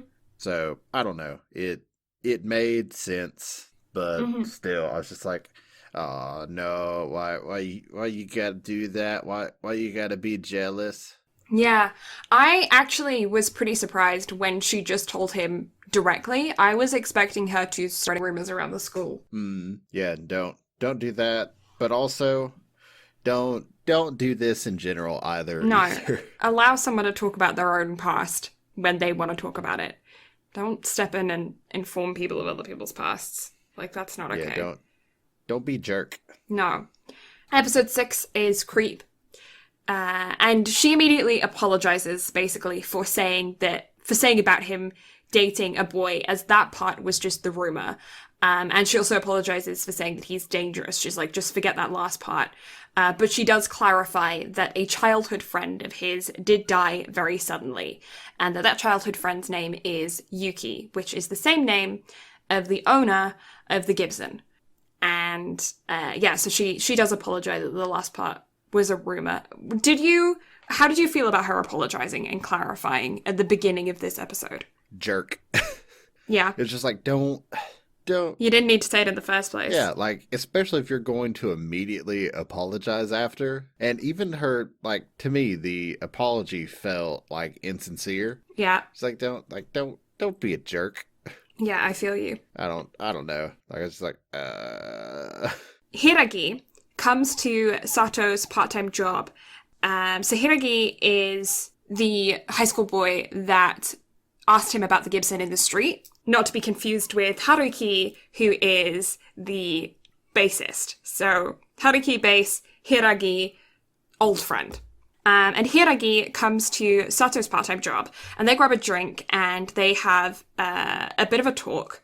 And he asks Sato if the reason that he's playing music is because he's trying to be positive, or if he just can't move on, or basically what's going on with him and why has he started music and why is he playing Yuki's guitar. Sato says that he just doesn't know, to be honest. He's still kind of figuring his shit out. And Hiragi is worried about him, basically, but he doesn't really express his worry very well. He kind of expresses it more as confrontation. And there's a little bit of an aggressive tendency there, but you do get to see the fact that he is just incredibly worried about Sato, who is a childhood friend of his that went through some mad trauma, and they hadn't seen each other since the funeral, since Yuki's funeral. He just disappeared. Sato just, like, after the funeral, he just disappeared. He left everything behind, and Hiragi's clearly just concerned. Yama keeps quiet about what he was told, but he talks to Kaiji about how he's feeling when he listens to Sato singing. And Kaiji knows that he has fallen in love big time. He's like, oh man, I know what you're feeling. And he also ends up thinking, he reflects on his own life when he hears Yama talking about Sato. And he starts thinking about a violinist who just happens to look like the one whose place he is staying at right now, when he got home from Haruki's house a couple of episodes back. He thinks about this violinist who he went to high school with, and he's a really, really high-level violinist, and that kind of changed when he met this violinist that I think, you learn more about later on. So they talk to Sato about him writing the words now to the mostly finished song, but he doesn't really know what to write about. And oblivious Haruki says, because Haruki is like the one, he's always left out of everything. Like, Haruki doesn't know anything about what's going on at all the time.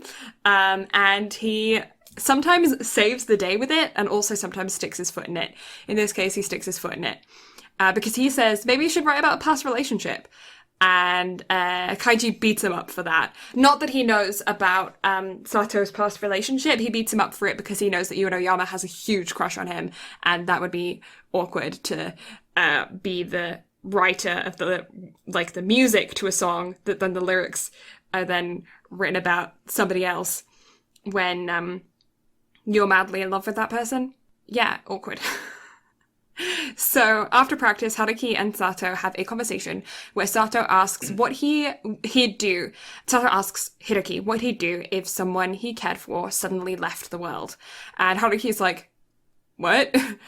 Because he's always out of the loop. Days later, Sato is thinking hard about the lyrics, but he's still having trouble finding what to say. So he ends up going to the beach, and when he's there, he says that he isn't lonely.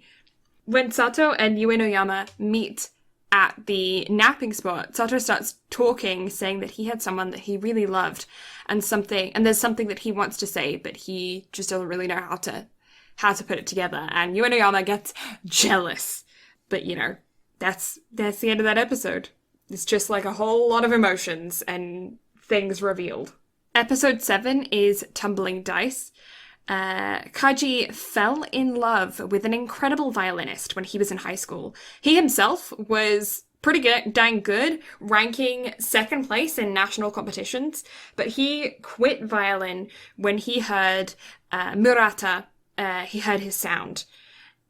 I'm not really sure what happened, but Kaiji is a freeloader at his place now, and only refers to the relationship in the past tense, so you never actually really find out what happened between the two of them, but it's clear that they were very in love with each other in high school, but then something happened, but they're still close now, and Murata has a new boyfriend, and Kaiji is kind of open to exploring new relationships. I don't know, he's very hard to read. Because he does things that make you think that he's interested in Haruki, who's madly in love with him, but then he also does things that make you think that he's still in love with Murata. But I think we'll find more about that out in the movie when that's released. Either movie, second season, I don't know. All I feel like is plot holes and answers needed. Yes, me too, agreed. Uenoyama ends up getting bristly with Sato at practice, and they end it early because he's like getting all grumpy and fighting and saying, why are you making mistakes that you should know the answer to? And ends up having a bit of a not knowing how to deal with his emotions and lashing out. And he ends up talking to Kaiji about whether or not there is something wrong with him for falling for Sato. But Kaiji reveals that he was with a man before, years ago, which is, again, Murata, which explains, again, that it's all in the past tense because it was years ago when he was in high school. And there's nothing wrong with falling in love, which was a really sweet moment of, like, brotherly affection, of just being like, hey, if there's anything, like, if there's something wrong with you for falling in love with a dude, then there's something wrong with me too, so we're in it together. And it was just, like, a nice moment. Mm-hmm. Ayano, who's the girl who has the crush on Uenoyama and spilled the beans about Sato, apologizes and cries because she thinks that Uenoyama isn't going to talk with her again, but he is very forgiving about that whole circumstance, and Sato actually oversees them talking, he doesn't know what they're talking about, and he makes a comment that Uenoyama is very kind, and is always kind to everyone, even though he just kind of got yelled at by him, but, whatever floats your boat. Right. Sato has been improving a lot, but with a week to go before the show, and no lyrics, they decide to take a break from practice. They have the set pretty tight anyways, so they all know what they're doing when it comes to instruments, but Taiji tells Sato that he doesn't think he'll be able to write the lyrics until he confronts his past. He also whispers in Haruki's ear to give Uenoyama a push. So Haruki told Uenoyama that he thinks that the reason why Taiji called an end to practice was because he's lost his spark. As that was the push that he gave him, was, you've lost your spark, dude, you need to go get your music spark back. And if he plays with Sato now, he would just get washed away. He would get overshadowed by his singing. So, what did you think about this mad chess game that Taiji is playing? I mean, everybody kind of needs a push. Mm-hmm. So, I mean, it could have went a lot of ways, though. So he's being, he was being very... Yeah, chess game is the right way to put it. Mm-hmm. Because, there's a lot of shit that they were doing here that could have backfired real bad. Oh, yeah. Yeah, he's a gambling man. So, yeah, I was very... I don't know. I probably sat with a very quizzled look on my face for a lot of this. Yeah. I just love the fact that Haruki is, oblivious to everything that's going on. Oh, yeah. He has no clue. He's the oldest. He's the one who put the band together. He's the founder. He's supposed to know all this stuff. No, he's oblivious to everything. But it's just like, it's gonna work itself out in the end. Oh, what did you think about his part-time job of being a hair model? I loved it. I thought it was. I was just like, dude actually has some sick hair. So yeah, so like, go for it. The way that they did it, this hairstylist is live streaming how to do hair. And he's like doing these braids on Haruki, who's his hair model. But they have the chat up on screen, so you can like see everyone commenting in the chat. It's really funny. Some of the messages that they snuck in there are very funny. I recommend that when you get to that point, you pause and read those messages because yeah, that's very amusing. And it's like a reoccurring bit throughout the show. It's very funny. Anyway, episode 8 is Time is Running Out. Hiragi goes to find Sato at his work, but when he can't get a hold of him, he goes to his house. We learn more about the death of Yuki. Yuki and Sato had actually been two peas in a pod since they were very, very young, and they were complete polar opposites of each other that meshed together, kind of like yin and yang, like really, really close, but everyone was like, why the heck are they friends? They are complete opposites. But when they get into high school, Sato actually ended up going to a different school from the rest of the group, including Hiragi and some of their other friends, and which is the school that he's going to now. But because Yuki got into music, and then because of music and got into a band, he also then got a part-time job, a crack kind of formed in their bond, and they had a meaningless fight over nothing. And 2 days later, Yuki ended up drinking too much and passed away from alcohol poisoning. Sato ended up actually being the one to find him, and he blames himself for the whole situation. Hiragi knows that all Sato wants now is to be forgiven and to feel like he is able to forgive himself. And with the performance here and no lyrics, the band is having it pretty rough right now.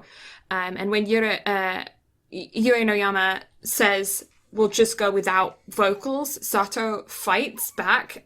He fights back, and the string on his guitar breaks again because of how strong his grip was.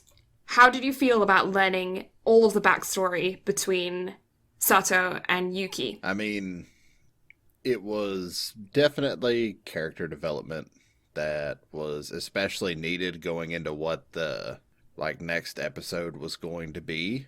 But also, I don't know, it made me start to, I guess, sympathize more with main character whose name I can't piece together. Sato? Yes. I was like, okay, so now that we actually get the full story, everything, it confirmed a lot of my suspicions to actually finally get it too, because okay, I was right. Yeah. But also it did cause me to start sympathizing more. I was like, oh, you poor bastard. Yeah. Yeah, well, actually, that's another thing about the two of them. A reason why their bond was so strong from such a young age was both of them were from single-parent families. They were both from single moms. And Sato, actually, he had a alcoholic father who was physically abusive with him and his mom. And Yuki was kind of like his salvation from him when he was very, very young, and stood by his side even when you get to see his dad being arrested. And taken away, and Sato becoming now a part of a single-parent family. And you get to see the dynamic with the rest of the members in their group, in the band. You get to see why the rift formed, and just their bond, and how they how they grew up together, and how they developed as people, and how it was a stupid mistake, because up until this point you're believing that it's suicide, but it wasn't suicide. It was a mistake. It was a stupid accident that Sato now feels incredibly guilty about, because he blames himself, because if he hadn't had that argument with him, then in his mind, he wouldn't have drank and wouldn't have gotten alcohol poisoning and passed away. But at the end of the day, I mean, Yuki knew that he had a low alcohol tolerance, and I mean, drink with caution, guys. Alcohol poisoning can happen to anyone, no matter how high you think your tolerance is. Yeah, I don't know. But learning it was a mistake was something that I was not... Learning it was an accident was something I was not expecting. I completely thought suicide. I didn't think it was an accident. That was quite shocking to me. Anyway, episode 9, A Winter's Story. Ueno runs to a nearby music shop, to get a new set of strings. And right now they're like supposed to be on stage playing, but the band that's up there has been like told like, hey, one more song, like maybe like two more. No, just kidding, like 4 more songs, please. So they're up there and they're like, thank you so much for listening. We're now gonna head on to the next band. Okay, just kidding. We're gonna be playing a couple more songs. We're extending our set. I hope you guys aren't too tired of us yet. And and that was pretty funny to see. And while Uenoyama is out running, he actually clears his head. And when he gets back, he is finally able to kind of convey his feelings somewhat to Sato, that his sound is kind of all over the place right now, but it's because he's having fun and not just playing the music that's on the page. So his sound is developing and changing, and it's because Sato is making music fun for him again. Hiruki and Kaiji actually have a moment where Kaiji thanks him for always saving him and tells him that he could be a little bit more conceited. And this is that moment where it's like, hey, you could be a little bit more conceited, is where you think, okay, Kaiji knows about Haruki's feelings, they're gonna have a confession, he's gotten over his ex, like, they're gonna have a moment, and then that's all you get, and I'm sad. I agree. I agree 100%. I was gonna be like, it's gonna be a moment. And it's kind of a running joke anytime that I'm watching anything with Walker and Bree, to where it's like, I just be like, now get. And I was really expecting that to happen here. She's like, nope. Nope. Way to be a jerk, show. Yep, you get cock teased right here. So just be aware. But when they actually eventually get up on stage, the mic was left from the last band, or kind of left, but also I'm not entirely sure if the other two just like started talking in the hallway and never actually updated their set, so that might have happened as well. Either way, the mic is left. When they start playing, the song that Uenoyama has written and Sato has no lyrics to. But as they start performing, Sato just starts singing, and he moves everyone with the song. And after the song ends, he just walks off stage, and Uenoyama follows him and congratulates him and kisses him, and it's cute. And then he just like returns back to the stage with the rest of the band to finish the set as just a instrumental band.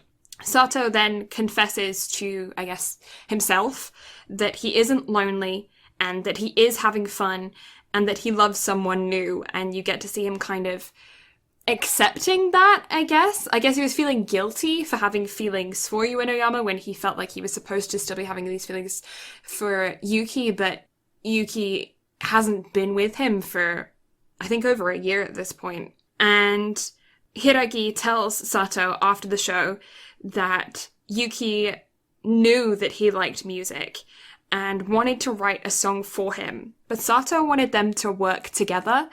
And they laugh because he sucks at guitar, but he is pretty good at singing. But they're like, your hands were barely moving while you were up there.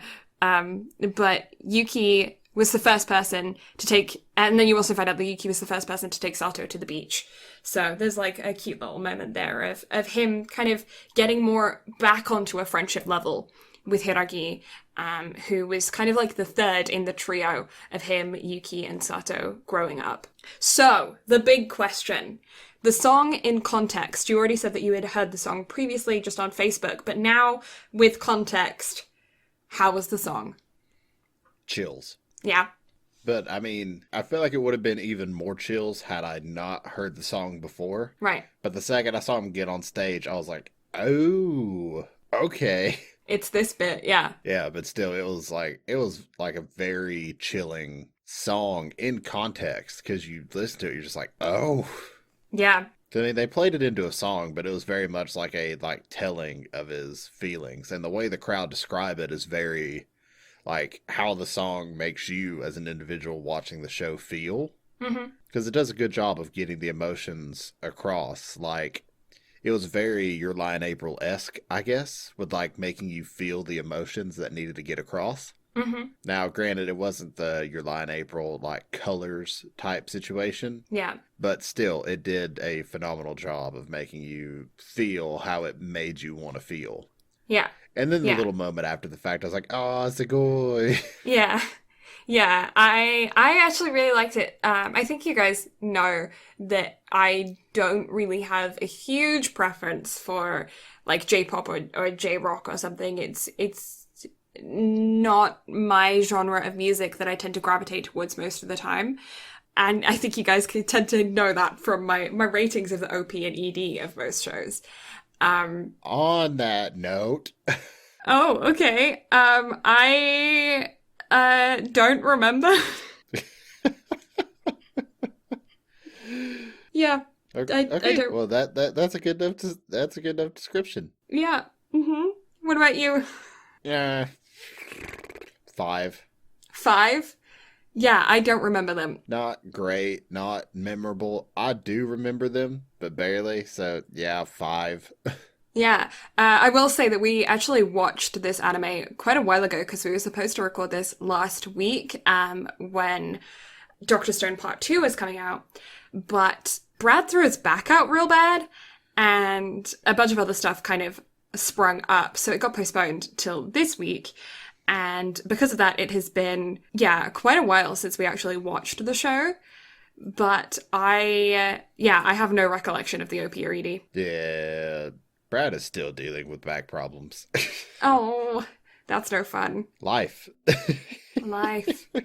But yeah, that was really cute. I did like this section where he just kissed him. And it's really funny later when you find out how he was feeling in that moment. Mm. And yeah, okay. Anyway, let's jump into it because we can discuss it right away. Episode 9 is Wonderwall. So Yuanoyama's sister wasn't actually even dating Kaiji at all. It was totally unrequited love for like the longest time. She confessed to him and he turned her down right away, but then she was like flirting with him throughout like the years that she's known him, and then she just chops off all of her hair because, you know, if you want to get over a guy, cut off all your hair apparently. I don't. Oh.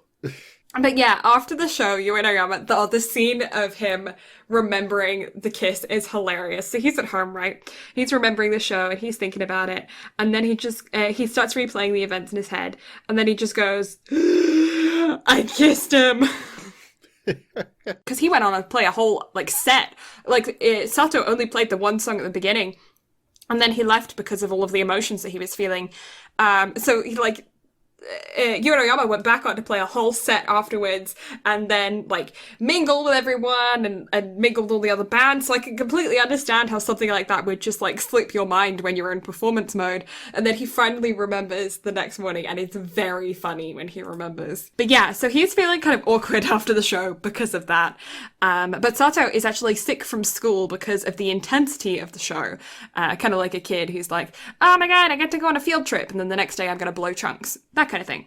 And the organizer of the show actually recorded and edited their performance and gave it to Haruki. Yuanoyama ends up going to Sato's house to check on him, and Sato, when he first opens the door to a sick Sato, that's funny. I actually sent a screenshot of that to Brad, and Brad now uses that all the time whenever he needs an appropriate response to anything. He sends that screenshot. It's very funny. And yet I use it completely out of context, but it works out of context. But yeah, so Yuanoyama goes to Sato's house, and Sato says that he wants to write more songs with him, and it's like a cute little thing of like, stay with me while I'm sick. And Yuanoyama being like, no, I need to leave right now because I can't handle this, like too many emotions, and Sato being like, just like hold my hand for a second, and him like, this is too much emotion, and Sato being like, I want to write more songs with you now, I'm gonna go to sleep, but you have to stay here until I fall asleep, and him like, ah, and it's a cute dynamic. And yeah, so the band meet again, and they start to work together with coming up. Oh, I put the band meets for meat, which is true because they met for barbecue. They meet for meat, and they begin to work together on coming up with a game plan. They want to change the band name because they came up with the band name, which was The Seasons previously, when it was just the three of them, because they all have names that are based around seasons. But now that there's Sato's in the band as well, they're like, okay, well, we should change up the name a little bit. And so they're like, okay, well, Sato, do you have any word specifically that you kind of feel like is important to you and important to your music? And Sato said, well, what about give? Because I was given this guitar.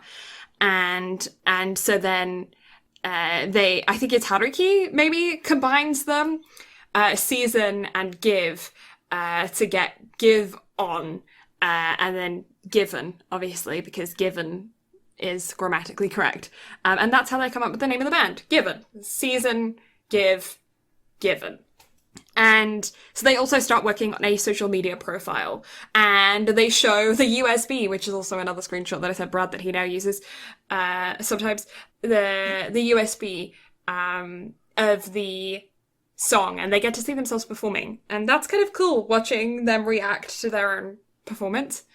And they actually have also been invited to be an opening act at a bigger venue, which is cool. Murata, the violinist, actually went to the show because Kaiji asked him to go, and he thinks that Sato has a lot of potential, which was kind of cool to see, like a world-renowned violinist saying that Sato has potential. I thought that was cool to see. I don't know. Although I really wanted Yueno Yama to get some recognition from Murata as well, but he didn't, and I'm sad about that.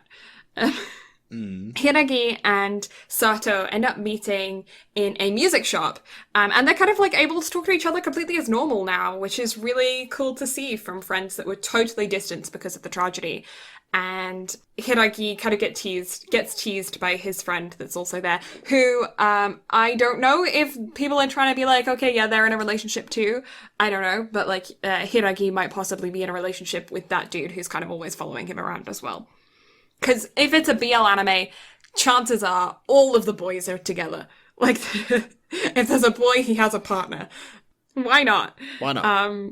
Yeah, I want to start seeing some more BL animes where you have more straight couples and gay couples, like more variety. Because I feel like right now BL animes in general tend to be very BL, which I can understand the genre being that way. Like, it's a specific genre that you watch for that. But, like, I feel like we need some more just, like, in general, you know? Anyways, that's a side point. And Hiragi and Sato, yeah, they meet in the music shop, and yeah, they talk normally. Sato takes Yueno Yama to a new beach that he's never been to before to make new memories with him. And he tells him he loves him, and it's very cute. Ah. So cute. So cute. And yeah, that's the end of episode 10. What did you think of the confession? About damn time. About damn time. That's about it. But also the reaction and everything. I was just like, aww. Aww. Yeah, I did think that was cute. You actually find out more of the reaction in episode 11, which is called Song 2. Basically, Yueno Yama he's having an internal war about the response to Sato because he remembers that only 6 months ago, he was adamantly against a couple getting together within a band. Because, I mean, I think everyone knows the rule that if you're in a band, you don't date within the band because it will break the band up. I mean, rules are rules. Rules are rules. And you can look at some of the biggest bands in the world for that. I mean, like ABBA, for instance. Don't date within a band. And, yeah, so that's what he's going on in his head now. So he's like, okay, well, I guess I'm gonna go to Haruki, with Sato and ask for permission. And Haruki is not pleased at all. But you can also just tell how much this he can just tell how much this means to them. And so he begrudgingly gives them his blessing. But he also asks what Kaiji thinks, and this is only then when he finds out that he orchestrated the whole thing. This is when Hiraki finally finds out about all of the plans and that he was pulling strings behind the scenes for this entire time, which is very amusing. But it also makes me wonder if one of the reasons why Haruki actually has never confessed to Kaiji is because of the fact that they were in a band together. So for 2 years, he may have had this unrequited love, or this like want to confess, but never had because of the rule to never date within a band. And now he's having to give blessing to somebody else in his band. Like, that must kind of suck. Yeah, I could see that. But anyway, he gives his blessing and gets really frustrated. But yeah, school starts to kind of wrap up now for the year, and Sato and Yuanoyama are kind of awkwardly progressing in their teenage romance. And Sato is also reaffirming his friendships with his old friends, and that's really good to see. And they end up having a photo shoot to get some band pics, but they can't stop laughing. And it's very, like, there's some good, like, I guess, kind of like behind the scenes shots or like little moments that you get to see at the end of this episode, which is really fun. And I like the idea of having just some, I would say filler because it's at the very end.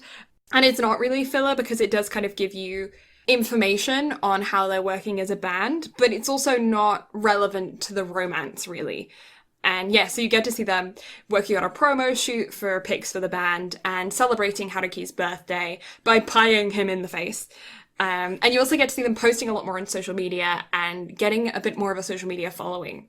And Haruki kind of resigns himself to the fact that he won't ever have more than a crush on Kaiji, and ends up wishing him for a girlfriend himself. And the show ends with Yuanoyama asking Sato what kind of song he wants to write next. And that is the end of the season.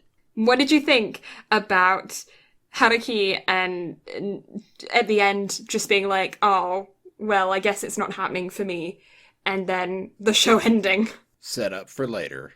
I think their development is going to happen in the movie. Although I am also waiting for everything to fall apart. Yeah.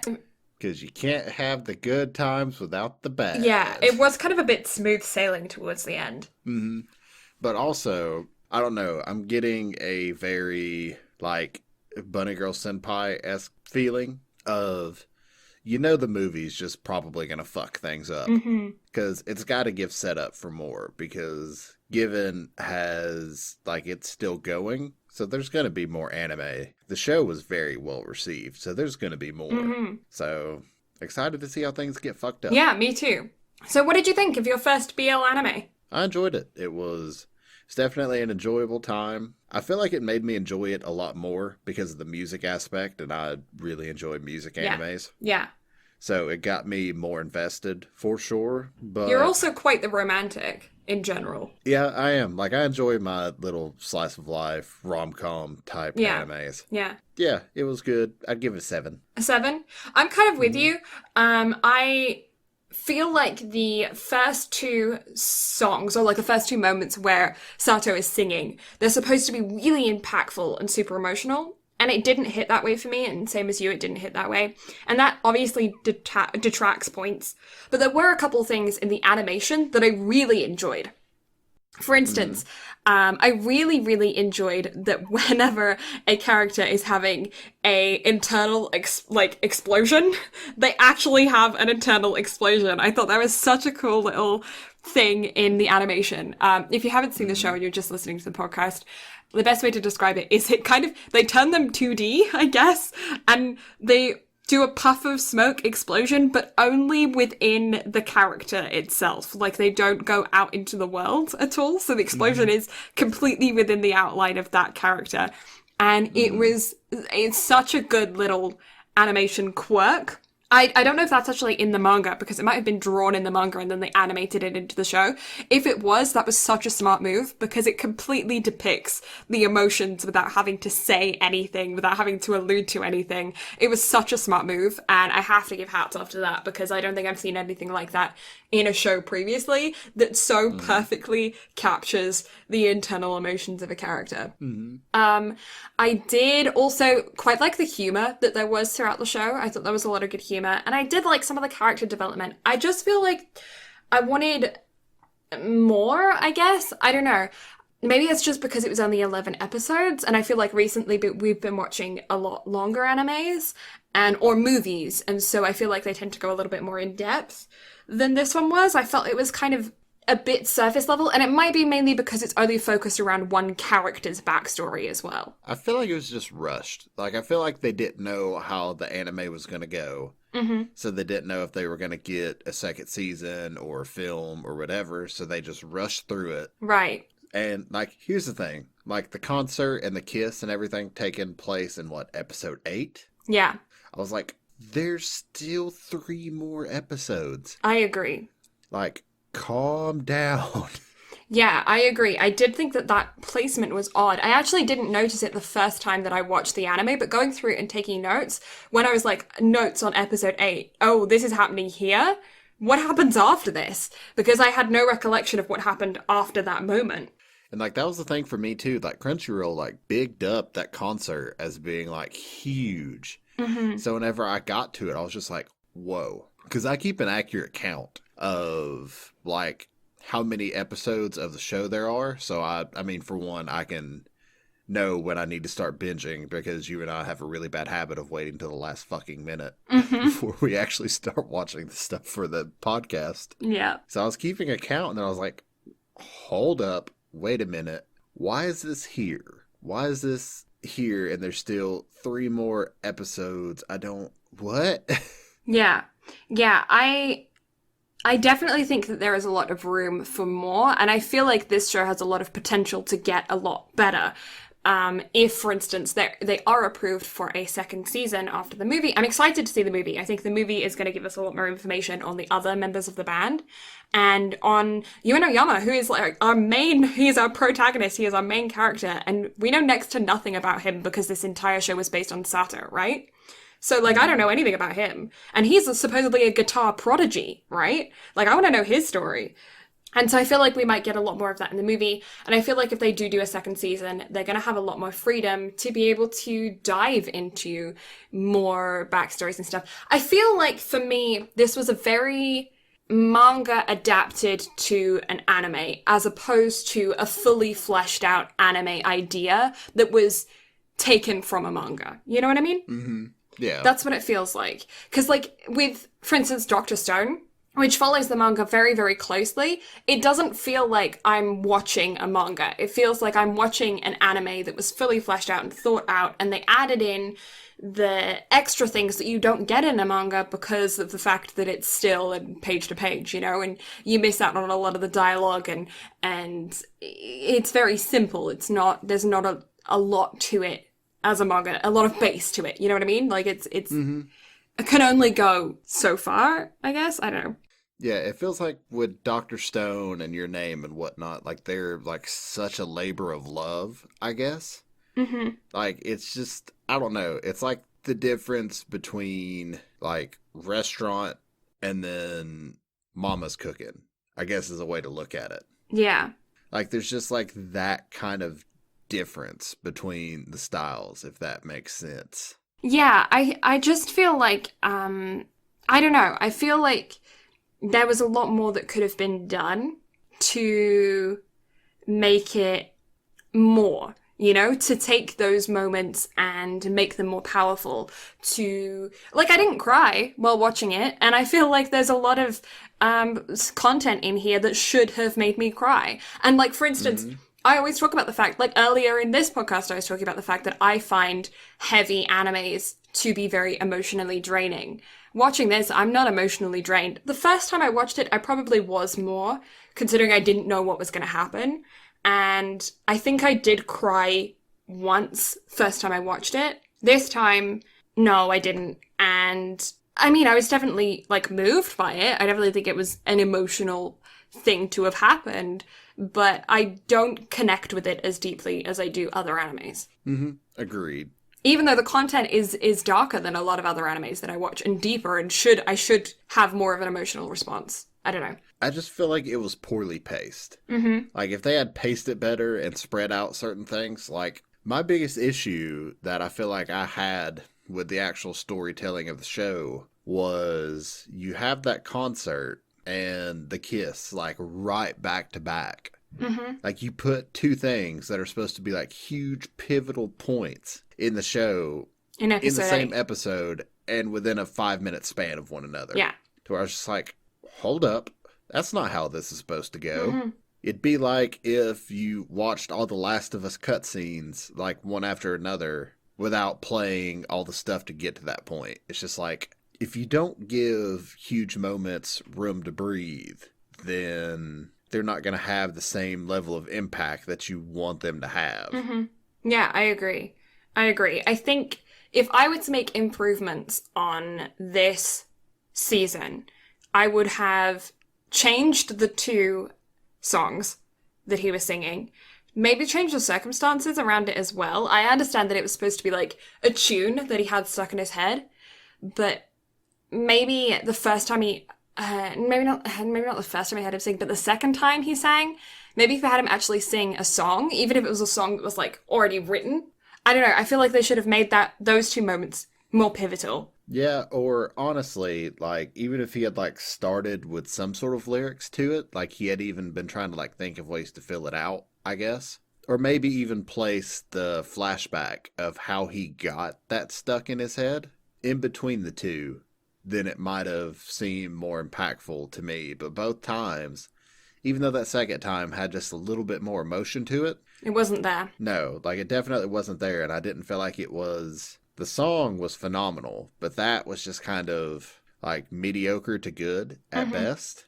And I don't think it's the fault of the singer. I think it's...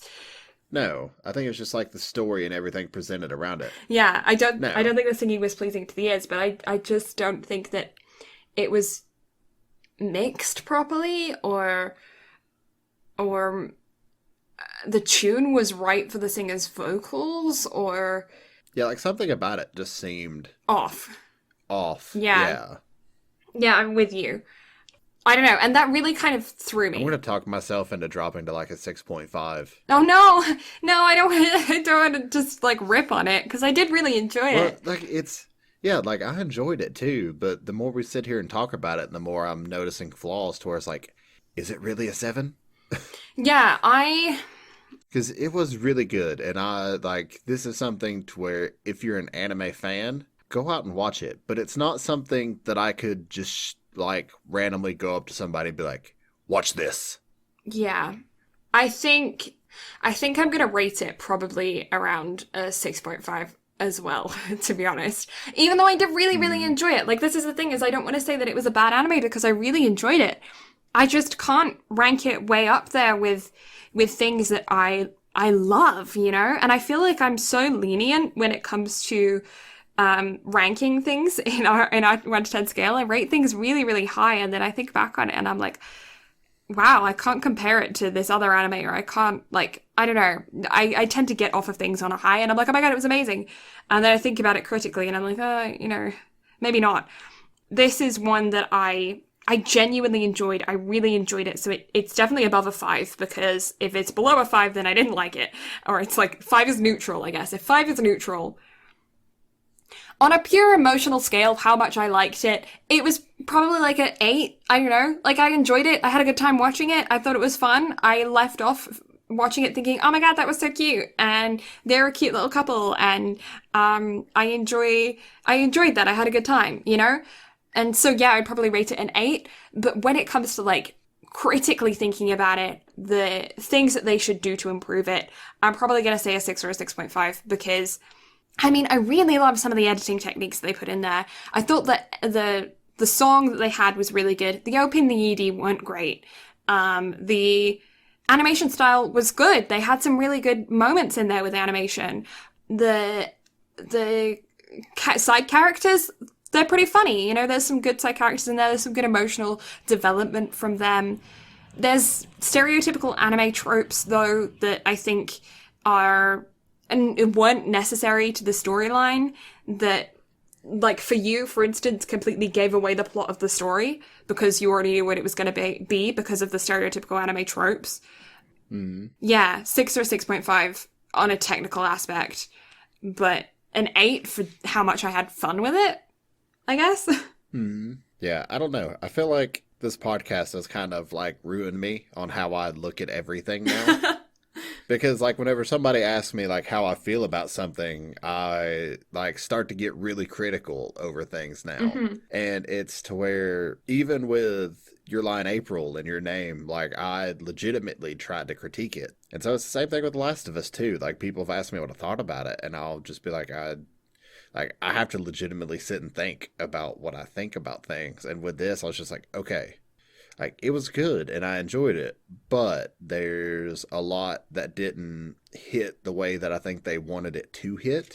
And also just things that I think they could have, there's a lot that can be improved upon. And I genuinely hope the film improves on a lot of it and they manage to right a lot of the not necessarily wrongs, but just things that I think need improvement in a sense. Yeah, and I'm with But you. still, like for my first trip into the BL category, it was good. Yeah. Like I genuinely had a good time watching it, and it's definitely something that I can look forward to more of what's to come. But like I said, as far as like, I think recommendability has a lot to do with like what goes into my ratings as well. And like I said, it's not something to where I just be like, go up to anybody and be like, oh, you should get into anime. Here, watch this. Yeah. Although one thing I will say, Dr. Stone was one of those that kind of shocked me on how you can get anybody into it. Because I've gotten another friend hooked in between like the Dr. Stone recordings and this one. So it's like, it's definitely, I don't know.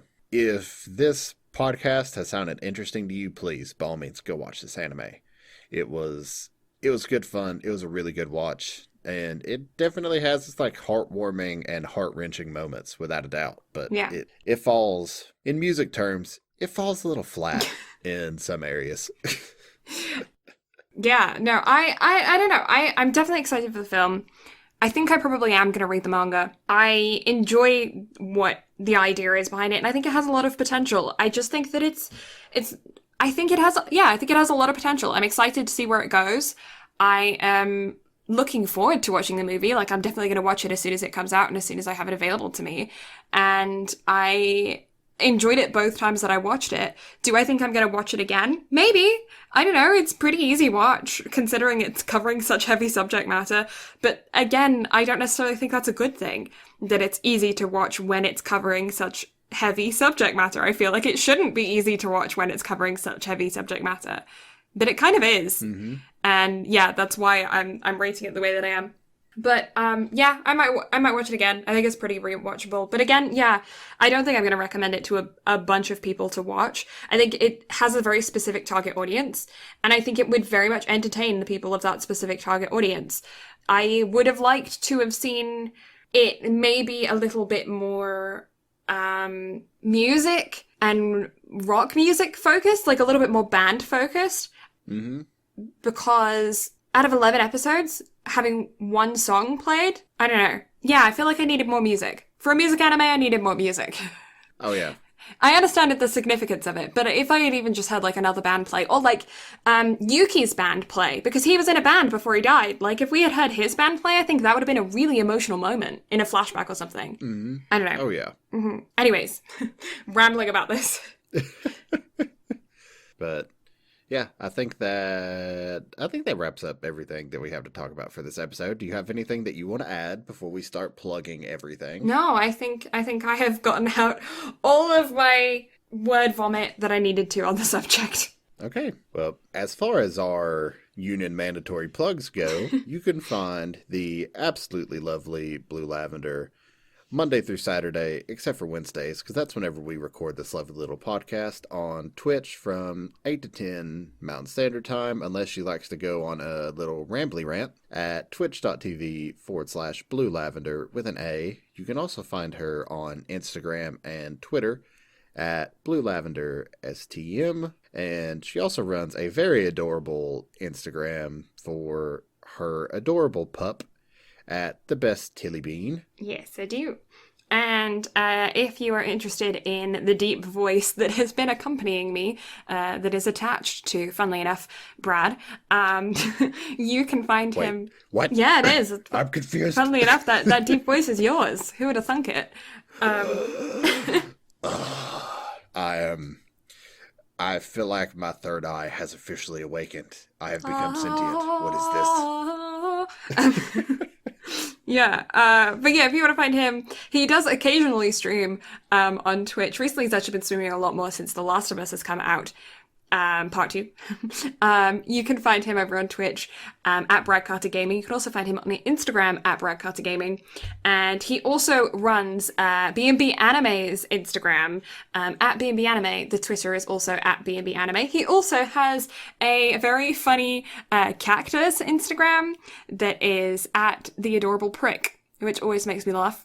And you can go over there and catch some cacti pics because we all need them in our life. Oh yeah, everybody wants to see adorable cacti, and everybody needs a good laugh. Everybody wants to see a cacti. Oh. But yeah, I believe that wraps us up. So Oh, unless you want to check out our archive, then you can go on to bnbanime.com for all of our previous episodes and head on over to our YouTube channel, where we have all of our previous episodes with some brand new fancy looking thumbnails. Very much thanks to Pixels, who hangs out in my chat on stream and in Brad's chat on stream, who made our thumbnails for us. Mad shout out to you. They look sick. yeah, those thumbnails are awesome. I cannot be more pleased with them. Like, Yeah. oh, super awesome. Sugoi. Much Super awesome. sugoi. Much sugoi. Much sugoi. Mucho sugoi. I can speak multiple languages. See. Hi.